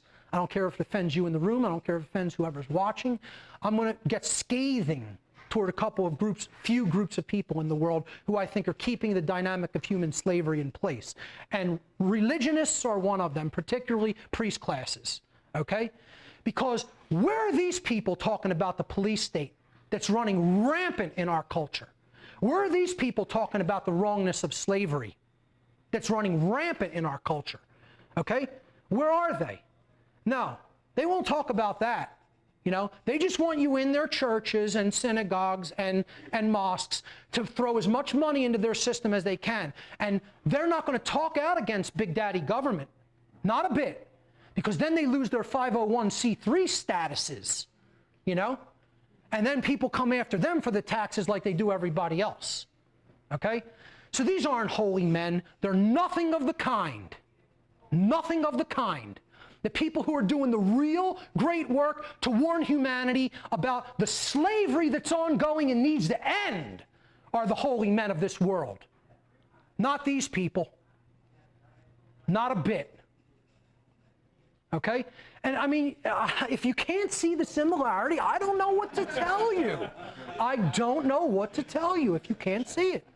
Could it be any more clear that they're trying to emulate the gods? You know? You know, that speaks for itself. If I need to say anything there, something's really wrong. This is where the mystery tradition, mystery schools, and secret societies of the modern day come from. Because the gods created these temples of knowledge, centers of knowledge that they gave some knowledge to few people in order to control the masses of people. A hierarchical structure based on occulted information, occulted knowledge. Okay? So this is where modern secret societies come out of the ancient world to us from. And then, of course, from there, you get the dark occult. You get Satanism and dark Luciferianism and the Order of Death and the Bohemian Club, etc. The dark variant of the Illuminati, if you will. Okay? Which means illuminated ones. They're nothing of the kind illuminated. They're frauds and fakes. The real illuminated people are the people who are trying to tell people the truth about what's going on this planet because they have that knowledge. And they're trying to share it with people. They're the illuminators, those who bring that light to other people.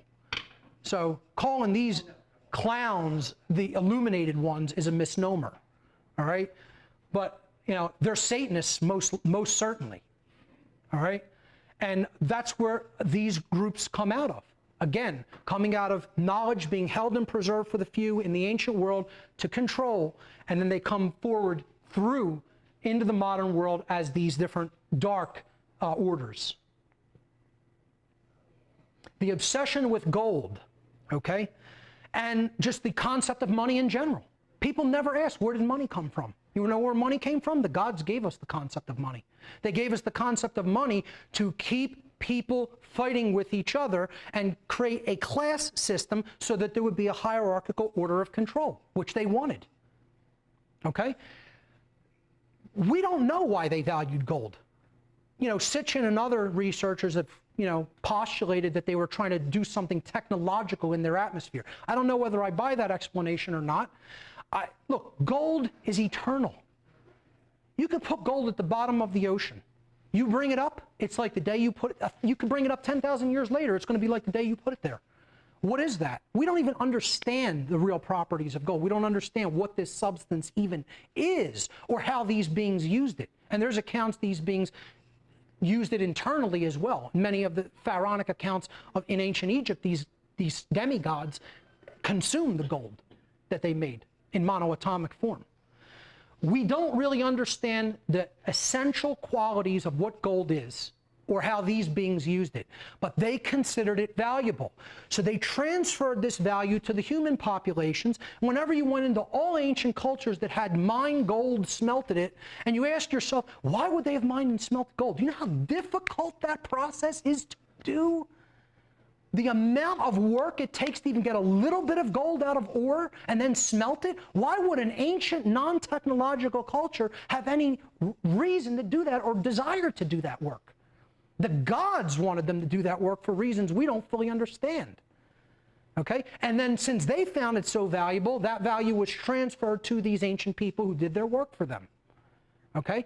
And that gives us the so-called intrinsic value of gold today. Ladies and gentlemen, there is no such thing as intrinsic value of gold. If you believe that, you are under mind control. Okay? Here's what intrinsic value is. If there's a natural disaster and you are living off the land with no technology, what can you do with the item that you have? That's called intrinsic value. If you can eat it, it has intrinsic value. If you can wear it, it has intrinsic value. If you can shelter yourself with it, it has intrinsic value. If you can defend yourself with it, it has intrinsic value. By the definition of the word, intrinsic means naturally occurring, having a natural utilization. There is no such thing as the intrinsic value of gold. The people who believe that are people who believe in monetary systems, which are an illusion and a religion. There's no such thing as the intrinsic value of gold unless you are in a highly technological civilization in which this rare earth metal is employed in technology. Okay? Other than that, there's no intrinsic value for gold. We use it in computers and other modern technologies, but nowhere else. You can't eat it, you can't shelter yourself with it, you can't defend yourself with it, and therefore it's not intrinsically valuable.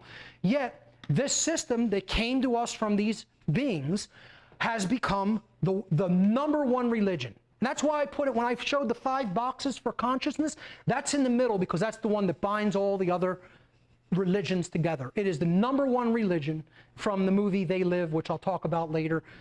That's humanity's God. And when gold and paper money become the god of a species, you better believe that they're going to remain enslaved. And maybe at that point, it's deserved. Okay? So, and I know that'll offend a lot of people. And go ahead and my tagline in my radio series is, get as offended as you like. Because I don't sugarcoat things or hold back. Okay? That's not my tact, and it will never be my tact. All right? So, kingship and royalty came from these extraterrestrial beings. Again, they appointed the kingship and the rulership in the ancient world to maintain control over the populations and act as intermediaries between the gods. Again, look, that's what religion is. A priest is an intermediary between people and God, supposedly. We go through him. Well, that's what the religions of the ancient world were. The royalty of the ancient world were often demigods. That's why royalty is obsessed with bloodline. And that's why it's propagated through bloodline. It's not propagated through knowledge or what you know how to do or if you're a better person or a more moral person than someone else. It's propagated through your blood, genetics, bloodline. The demigods had more of the god's blood in them, and therefore they were royalty, seen as royalty on the earth. And that's where all of these systems come from. Hence, the divine right to rule.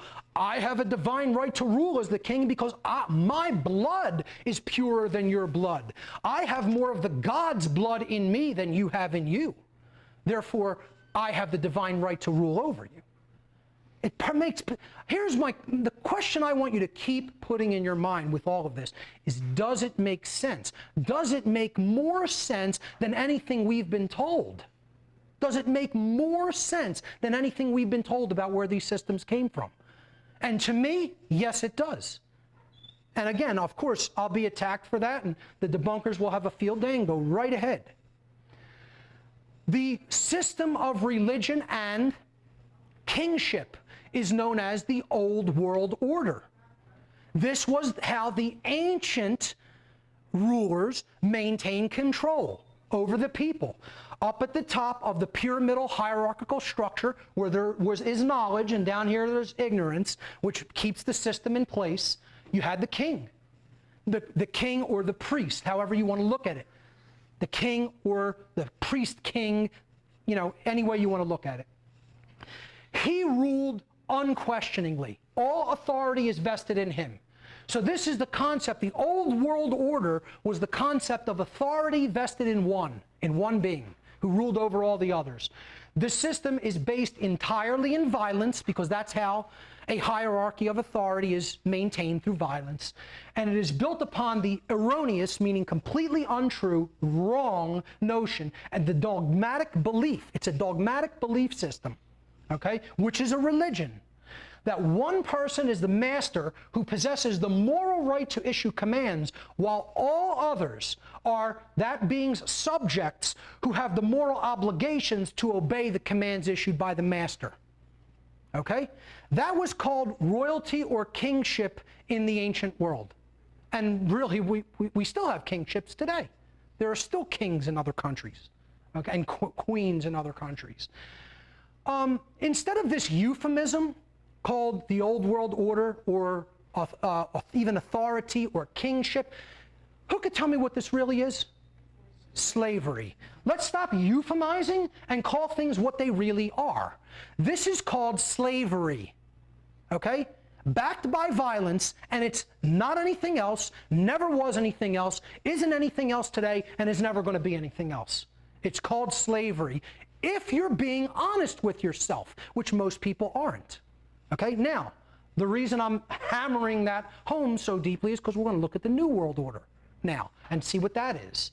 Okay, so the New World Order is based on the concept of government. Okay, and government means, from the Latin, and yes, this is the etymology, and yes, this is what it means. If you disagree with that, go and see my podcast on New Age bullshit, which is podcast number 143 on my website. Okay. Government comes from the Latin verb gubernare, sometimes rendered in more modern or non-classical Latin as governare. Okay? Gubernare means to control. And then the second part of the word ment comes from the Latin noun mens mentis, which means mind. When you put them together, the word government literally means to control the mind. It is mind control. To believe in it, someone has to be under mind control, because they have to believe in the erroneous concept of authority backed by violence. Okay? That's what government is now, always has been, and always will be, whether anybody understands that or not. Okay? Now, this is what the New World Order is based upon. We saw what the Old World Order was. It was ruled by one, a priest or a king. Okay? The New World Order is, you have a government on top of the structure. So now it's the same exact structure, ruled by violence and built on the false claim of authority over other people, okay? And all you're doing is you're divesting that so-called authority, that power, okay, granted to the king, and you're just divesting it into a few people in the institution known as government. So this is authority vested in a group. The system is based entirely in violence and built upon the erroneous and dogmatic belief, or the religion, that a certain group of people are masters who possess the moral right to issue commands, while all other beings are subjects who have the moral obligation to obey the commands of the master. Once again, if you think there's any difference between this and the old world order, these are called opposames, as David Icke likes to call them. They're not opposites. They're the exact same thing, euphemized with a different word. It's all language. It's all word games, word magic. Okay? Ultimately, it's the exact same core thing, and that's called slavery. Nothing has changed. The old world order has just morphed into the new world order because people stopped believing overtly enough in the religious institutions and in the institution of kingship. That's it. So now the people in control of these institutions just said, well, let's just morph it and say, we're going to divest it into the hands of a few, just like their gods did. They set up these institutions in the ancient world to divest the power and stop making the people think, oh, it's only a few of these beings that clearly are not us, ruling over us, and therefore they more easily got the populations to go along with their slavery. The same thing is ruling the earth today, and nothing has changed in 200,000 years. Let's stop euphemizing these things and calling them what they are, okay? It's not kingship. It's called slavery ruled by one. It's not government. It's called slavery ruled by few. If you're being honest with yourself. There's that caveat, if you're being honest with yourself. Most people aren't being honest with themselves. They're lying to themselves because they hate themselves. Because they're dealing with unresolved psychological dynamics, okay, that bring up self-loathing and the refusal to accept personal responsibility, and no one wants to hear that spoken. Well, I'm going to speak it. I'm going to speak it. Let's go back to the tree of evil and really understand this psychological framework, okay? In light of the quote-unquote troubled human past, and that's the understatement of all time. I was thinking about, instead of calling this cosmic abandonment, it should be called cosmic rape, you know, or maybe cosmic partial birth abortion might be more accurate, all right? But, you know, admittedly, we have a troubled past. So in light of this troubled past and the origins of modern cultural institutions, the question is, do we now have a psychological framework through which to better understand the behavior of certain groups of human beings? Can we put certain behavioral groups of people into a certain context behaviorally to better understand why they behave the way that they behave? So look at this tree. Willful ignorance, driven by the fear of owning your personal responsibility to do the right thing, driven by underlying in the subconscious mind self-loathing due to a lack of self-respect, okay, because we've always been a slave race, and that's so nested in our ancestral DNA that we think it should continue for some reason, okay? And then underneath that, the cosmic abandonment issues that we have been dealt with as a result of the events of the past. All right, let's look at certain groups of people. Thank you. I have a half an hour left. I'll try to speed through this. All right, rigid skeptics like this guy who's burning in hell right now, if there is a hell, guaranteed he's there. You know who that is? That's Philip Klass. Okay, the biggest so-called ufology debunker of all time, who was, now it has finally come out, was on the payroll of the CIA and was working for the CIA the entire time he was doing all this debunking work. Okay. The biggest clown possibly in the history of the world, this punk, okay? All right?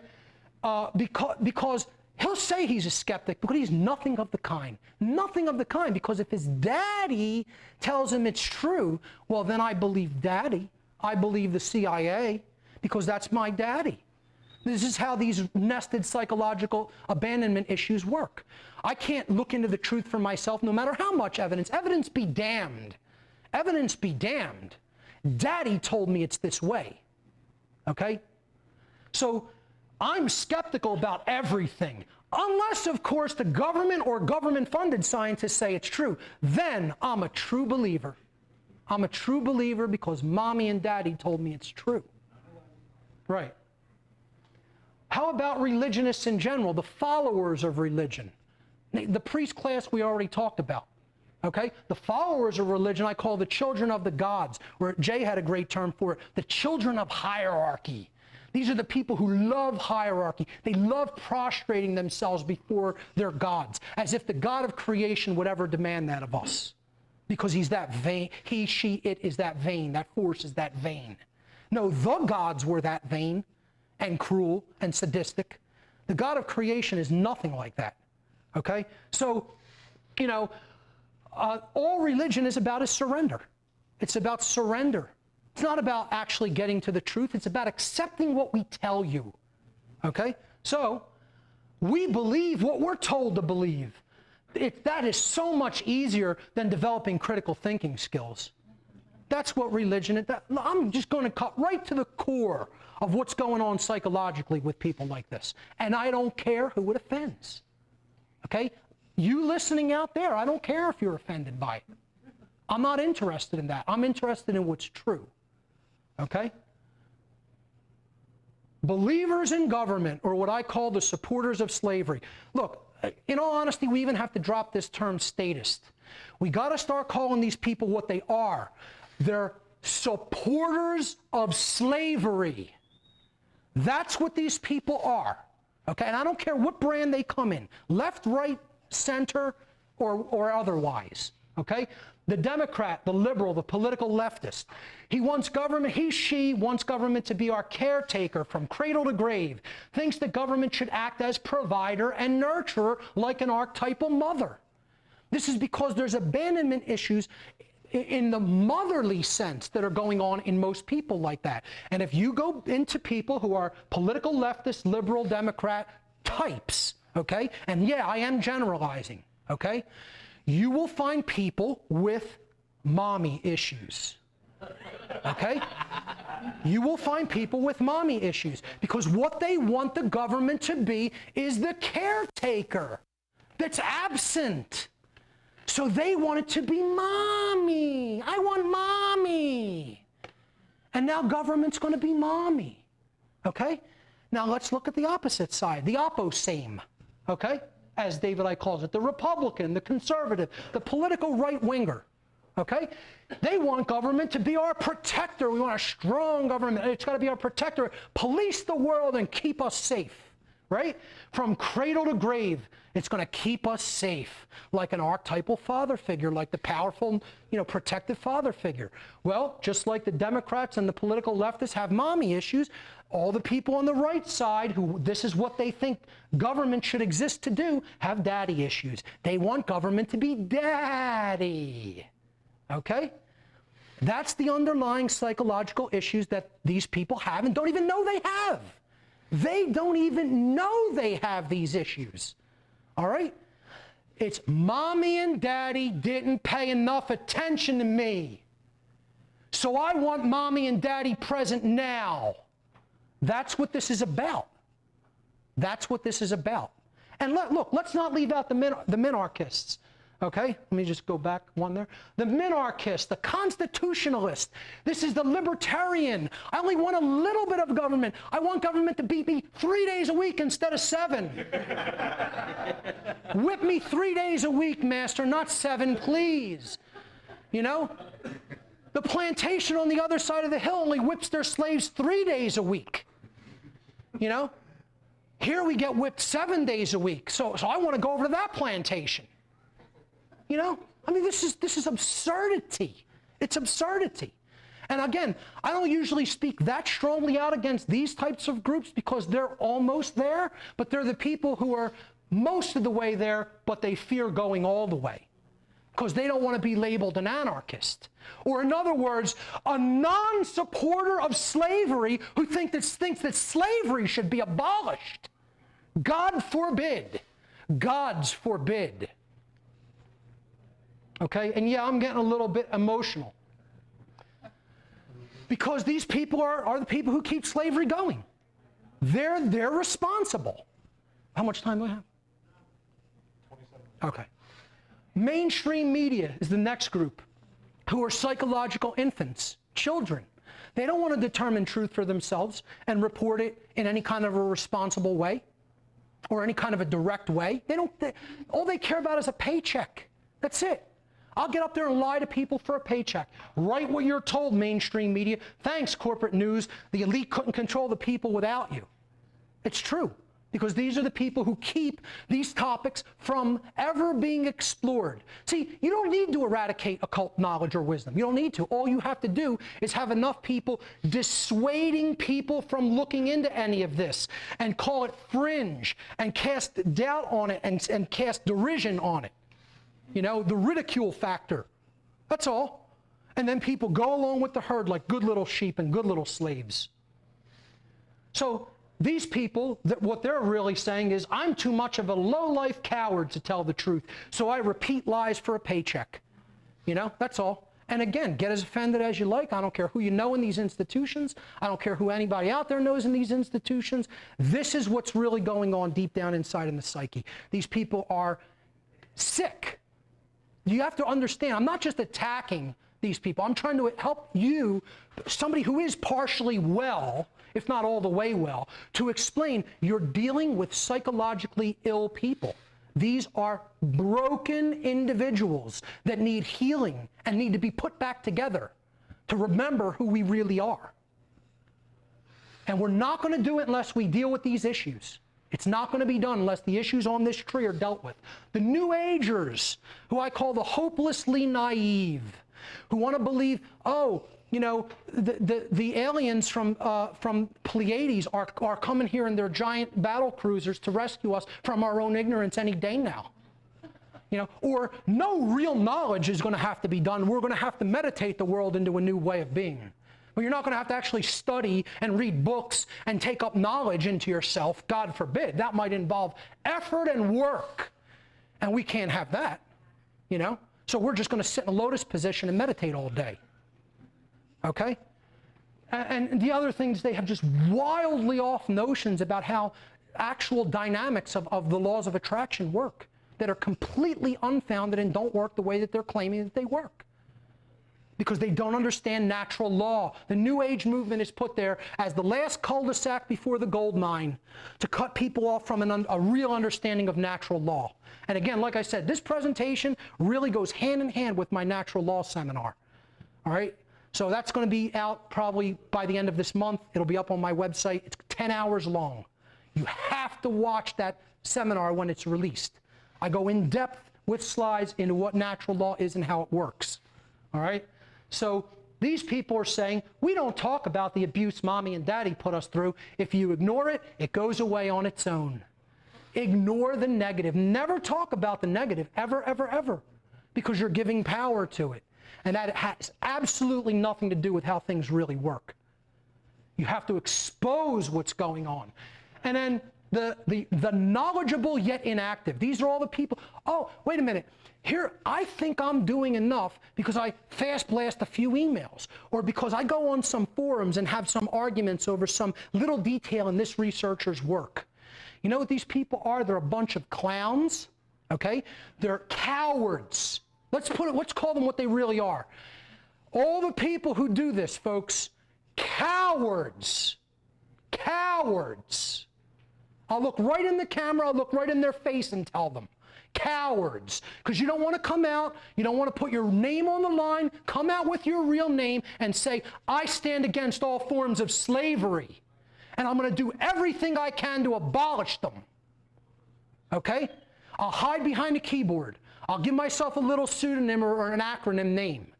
And I'll attack other researchers on the little aspect that I think they got wrong, instead of actually telling people what the truth is in a way that can be readily understood by other people. Okay? They're armchair quarterbacks and they're lazy cowards. Okay? And here's what they're saying. I know all about what's going on in the world. Can't you see how well I'm putting all that knowledge to use? Can't you see what a great job I'm doing? So many people are inactive. Yeah. Order followers are next, the least mature, and yet they're the most responsible. The absolutely most responsible people. Now, how could the least mature be the most responsible people? Well, it's true. These people are the people who have not grown up ever, okay? And yet, they're the most responsible for what's going on in the world. They actually create the police state. These children, who I'm going to put images up on the screen, and if you can just, when I put these images up, I just want you to look into their eyes, okay? And you tell me if these people aren't children. You tell me if you look in their eyes, look into the researchers' eyes I'll put up later, and compare them to these people's eyes. Because they say the eyes are the windows to the soul. You tell me if these aren't psychological children. Okay? Now, there's the archetypal image of the abandoned child. Okay? And here's the abandoned children who are trying to appeal to the approval of mommy and daddy. I want to appeal to the approval of daddy because mommy and daddy didn't pay enough attention to me in real life. So this is my surrogate family. I want to look all the same like a good little boy and girl that does what they're told on command, like a robot. On command like a robot. Look into the eyes of these people. Tell me you don't see psychological children. I'd tell you there's something wrong with you if you don't see it. Okay? Because you have to be completely unconscious not to see that these people have not grown up one iota from childhood. Not one. Yeah, well, they're big and bad trying to take other people's rights away on command. Yeah. But here's what they really are, folks. We are the house slaves. We are the house slaves. No lower form of life than a house slave. And you know what? If anybody wants to try, I'll just say this. If anybody wants to try that, to make that a race issue, you go right ahead and try. Because the blood of Chem flows in my veins. Because my ancestors that I've traced back, my ancestral tree, go back to the land of Chem. Okay? So I can speak on that like that. And so could actually anybody else who's telling the truth. It's not a race issue, it's a truth issue. Okay? These are the house slaves. We'd rather enslave our own species, and ourselves included, rather than grow up, develop real courage, and think for ourselves. The researchers whose work I think you should really look into, and I'll get into solutions in a moment. Okay? You've got to look into these guys' work. Okay, write them down, look into them on your own. Eric von Däniken. Okay? Brilliant work. Chariots of the Gods, The Return of the Gods, and many other works. We have 15 minutes. I'll try to blast through this. Zecharia Sitchin. Phenomenal and monumental amounts of work that he's done with the 12th planet. There Were Giants Upon the Earth, The Lost Book of Enki, and many others. Lloyd Pye, I dedicated the whole presentation to this gentleman. His work with the Star Child skull is phenomenal. You have to check out the book, Everything You Know Is Wrong. You have to go online and download this guy's YouTube videos and watch them all. You have to understand Lloyd Pye's work. It is invaluable to this field of research. Michael Tellinger, most people don't know about him. I think he's gaining more notoriety, and rightly so. The Slave Species of the Gods. You have to check this book out. It is required reading as far as I'm concerned. David Icke, written incredible work, so well sourced too. All the people who attack this guy's work, I guarantee you have never read his books. They've heard a clip, a snippet of one of his videos and say, oh, I disagree with that. You got to understand how well documented this guy's books are. And they're 600-page books, and he's written like 18 of them. Okay? So no small amount of research. It's monumental amounts of research. And I've always said in my work, if the world had a tenth of the courage of this man, we'd be free today. Credo Mutwa, who David Icke brought forward, he's a Zulu shaman. I believe they call them Sanusi in the Zulu culture. You got to check out the video, The Reptilian Agenda. This guy's a library of knowledge. Michael Tessarion. How many people are familiar with this gentleman? Okay. If you're not familiar with Michael Tessarion, I don't know what to tell you. You have to become familiar with him. You have to watch the whole series of Origins and Oracles. How many people have actually sat down and watched all 22 discs of Origins and Oracles? Raise your hand. And there's one person who's not here. I think Jay stepped out of the room. He has 4 people in the room. That's unacceptable. Absolutely unacceptable. This work is one of the most important works in modern history. You have to get these DVDs, get them from a friend, talk to me, I have them, I can copy them for you, okay? You have to watch these DVDs, all right?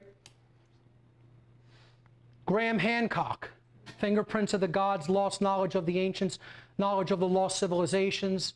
Michael Cremo, Forbidden Archaeology, brilliant work. Somebody who I've been following recently, L.A. Marzulli, brilliant work on the Nephilim and the Watchers. The Watchers video series is one of the best documentary series I've seen recently. I highly recommend it. Comes at things from a little bit more of a biblical perspective, but hey, his research is great. David Hatcher Childress, again, mostly dealing with the technology of the ancients. Trey Smith, another person who's done a lot of great videos on the Nephilim and genetic manipulation of humanity. Georgios Tsoukalos, I think, did a lot of great work in the early parts of Ancient Aliens. He's looking a little tame in this picture, but I like his early work. You know, I think some of the later seasons fell a little bit short of what he was doing in the earlier seasons, but I think the earlier seasons of Ancient Aliens should definitely be checked out. Emmanuel Velikovsky, Worlds in Collision, about the history of our early solar system. Robert Schoch has done some great work on the dates of some of the ancient megalithic structures. Check out his work as well. Alan and Dallaire wrote the book Cataclysm about the deluge in ancient times. I think that's a book definitely worth checking out. Allegories that we see this story told about in modern fiction, okay? They Live, story about alien takeover of the earth and how only a certain group of people can see them who have the drive and the desire to see the subliminal messages and the mind control that they put out. Roddy Piper was the star, probably my favorite movie of all time. If anyone hasn't seen They Live, it's required viewing. The tales about these two brothers who come to a less advanced civilization, and one of them wants to become a king. The Man Who Would Be King, it's the tale by Rudyard Kipling, told in the movies again. And then a remake of this, The Road to El Dorado, which was, I believe, put forward out of DreamWorks. And again, the two brothers, one of them wants to rule the city of El Dorado and get all the gold. They came for the gold. They stayed for the adventure. Oh, what an adventure it is. The story of Thor, of course, is the story of the brothers Enki and Enlil, okay? With their king Anu, who is Odin in the Norse tradition. These are the gods, and the Norse name, it's just it's just been retold. This would be Enki, this would be Enlil, and this would be Anu. It's just retold, and of course the gods have a penchant for earth women, you know? It's all there in Hollywood, they're telling you. The Island of Dr. Moreau, about the genetic manipulation of humanity. This is just an allegory. We're on the island of Dr. Moreau. It's called the Earth, okay? And it says, through DNA experimentation, Dr. Moreau has upset the balance of nature. He has turned animals into humans, and now heaven has turned into hell. Right on the cover of a DVD box.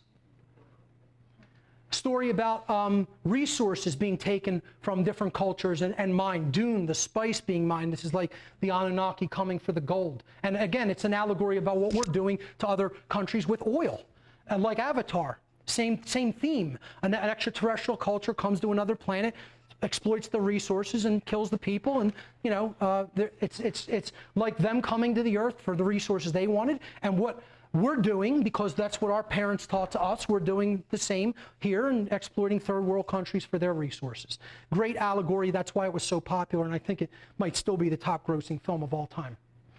The Matrix trilogy, which I've done another series on, video series, this is another allegory about the takeover by non-human intelligence over humanity and making them into a slave race. Again, in this, it's depicted as AI or artificial intelligence, but just substitute the artificial intelligence for these extraterrestrial beings. Substitute AI for ET, and you have the same basic story.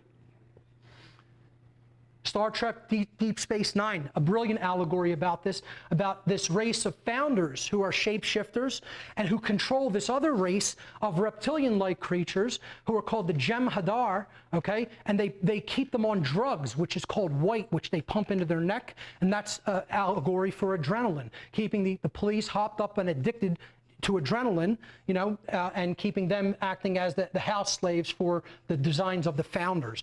It's a great allegory. There's a lot of other allegorical stuff in Deep Space Nine as well, which I don't have time to get into. Perhaps the best allegorical movie to check out regarding this ancient story, which was crushed in Hollywood and crushed in newspaper reviews. Whenever they don't want you to see a movie, they're going to crush it in the reviews to dissuade as many people from seeing it as possible. This is one of the best movies ever made about the true origins of humanity and the ancient story of what happened on this planet. And I guarantee you hardly anybody has seen it. How many people have seen this movie? Look at that. 5 people in the room. Okay? Battlefield Earth. It was written by L. Ron Hubbard, okay? And it was made into a Hollywood movie. Look at the similarities in the skull type, okay? And this is the giants, and he's holding him up by the throat. That's how tall they are, okay? This story, very positive though, because it talks about the role of knowledge and the importance of knowledge in understanding how to get out of this slave culture, okay? Highly recommend Battlefield Earth. Part 3 and last, I probably have like 5 minutes left, okay? I'll try to speed through this. All right, the unwritten story of our future. It's about understanding the abuse victim cycle and how to get out of it. Okay, when a traumatic event or abuse occurs, the abuser, the person who experiences it, either identifies with the abuser or the victim, and therefore they continue to repeat the cycle. Okay, only when we have enough knowledge, care, and willpower can we break the abuse victim cycle. And I talk about this a lot in my podcast. Go back to the ones I did on that and check it out. It's about balance between the brain such that we're not in master think or slave think. Again, in my podcast, I cover this extensively. When you're in left brain imbalance, it leads to masculine domination, the suppression of the emotion, and eventually roots us into the lower brain, the reptile brain, okay? If you're in right brain imbalance, okay, that roots us in the mammalian brain, which means that our emotions are out of control, and we're not really stepping up with confidence, with courage, and standing up for our rights. We go into slave think mentality.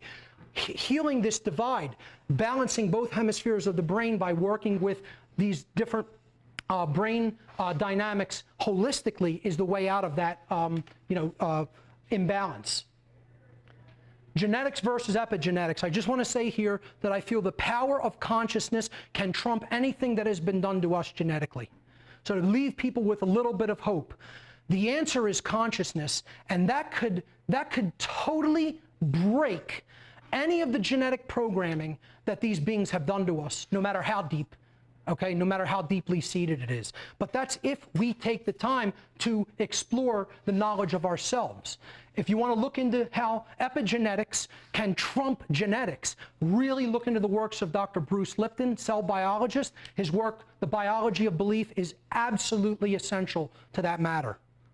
Okay?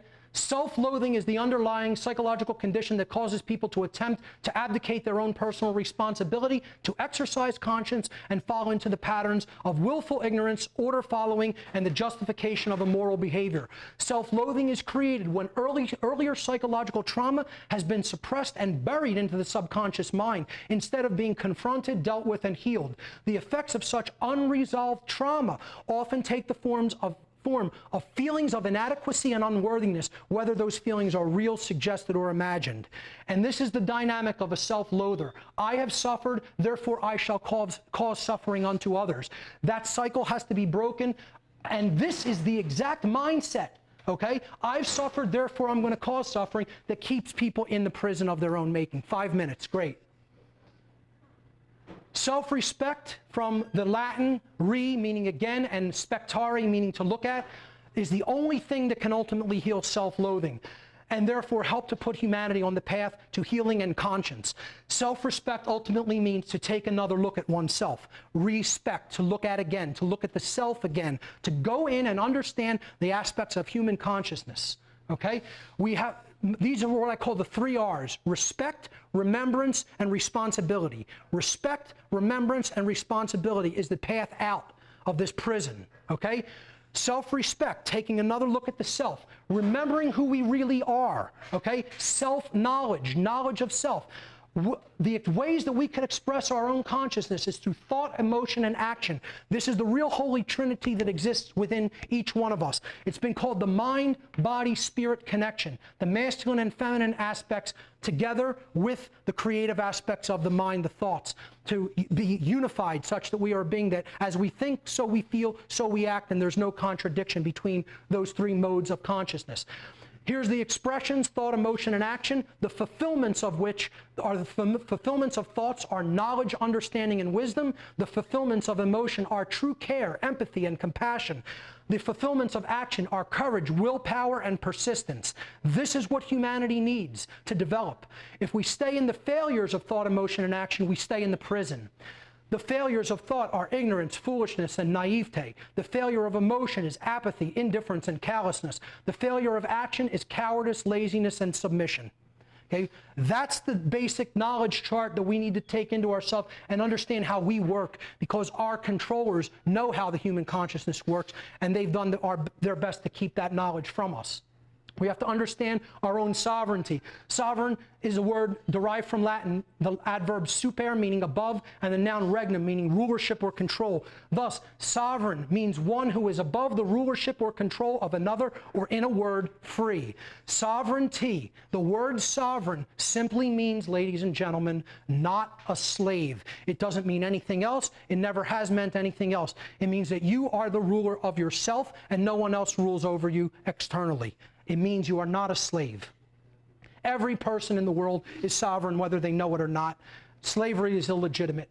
None of us are legitimately slaves, therefore we are all sovereigns.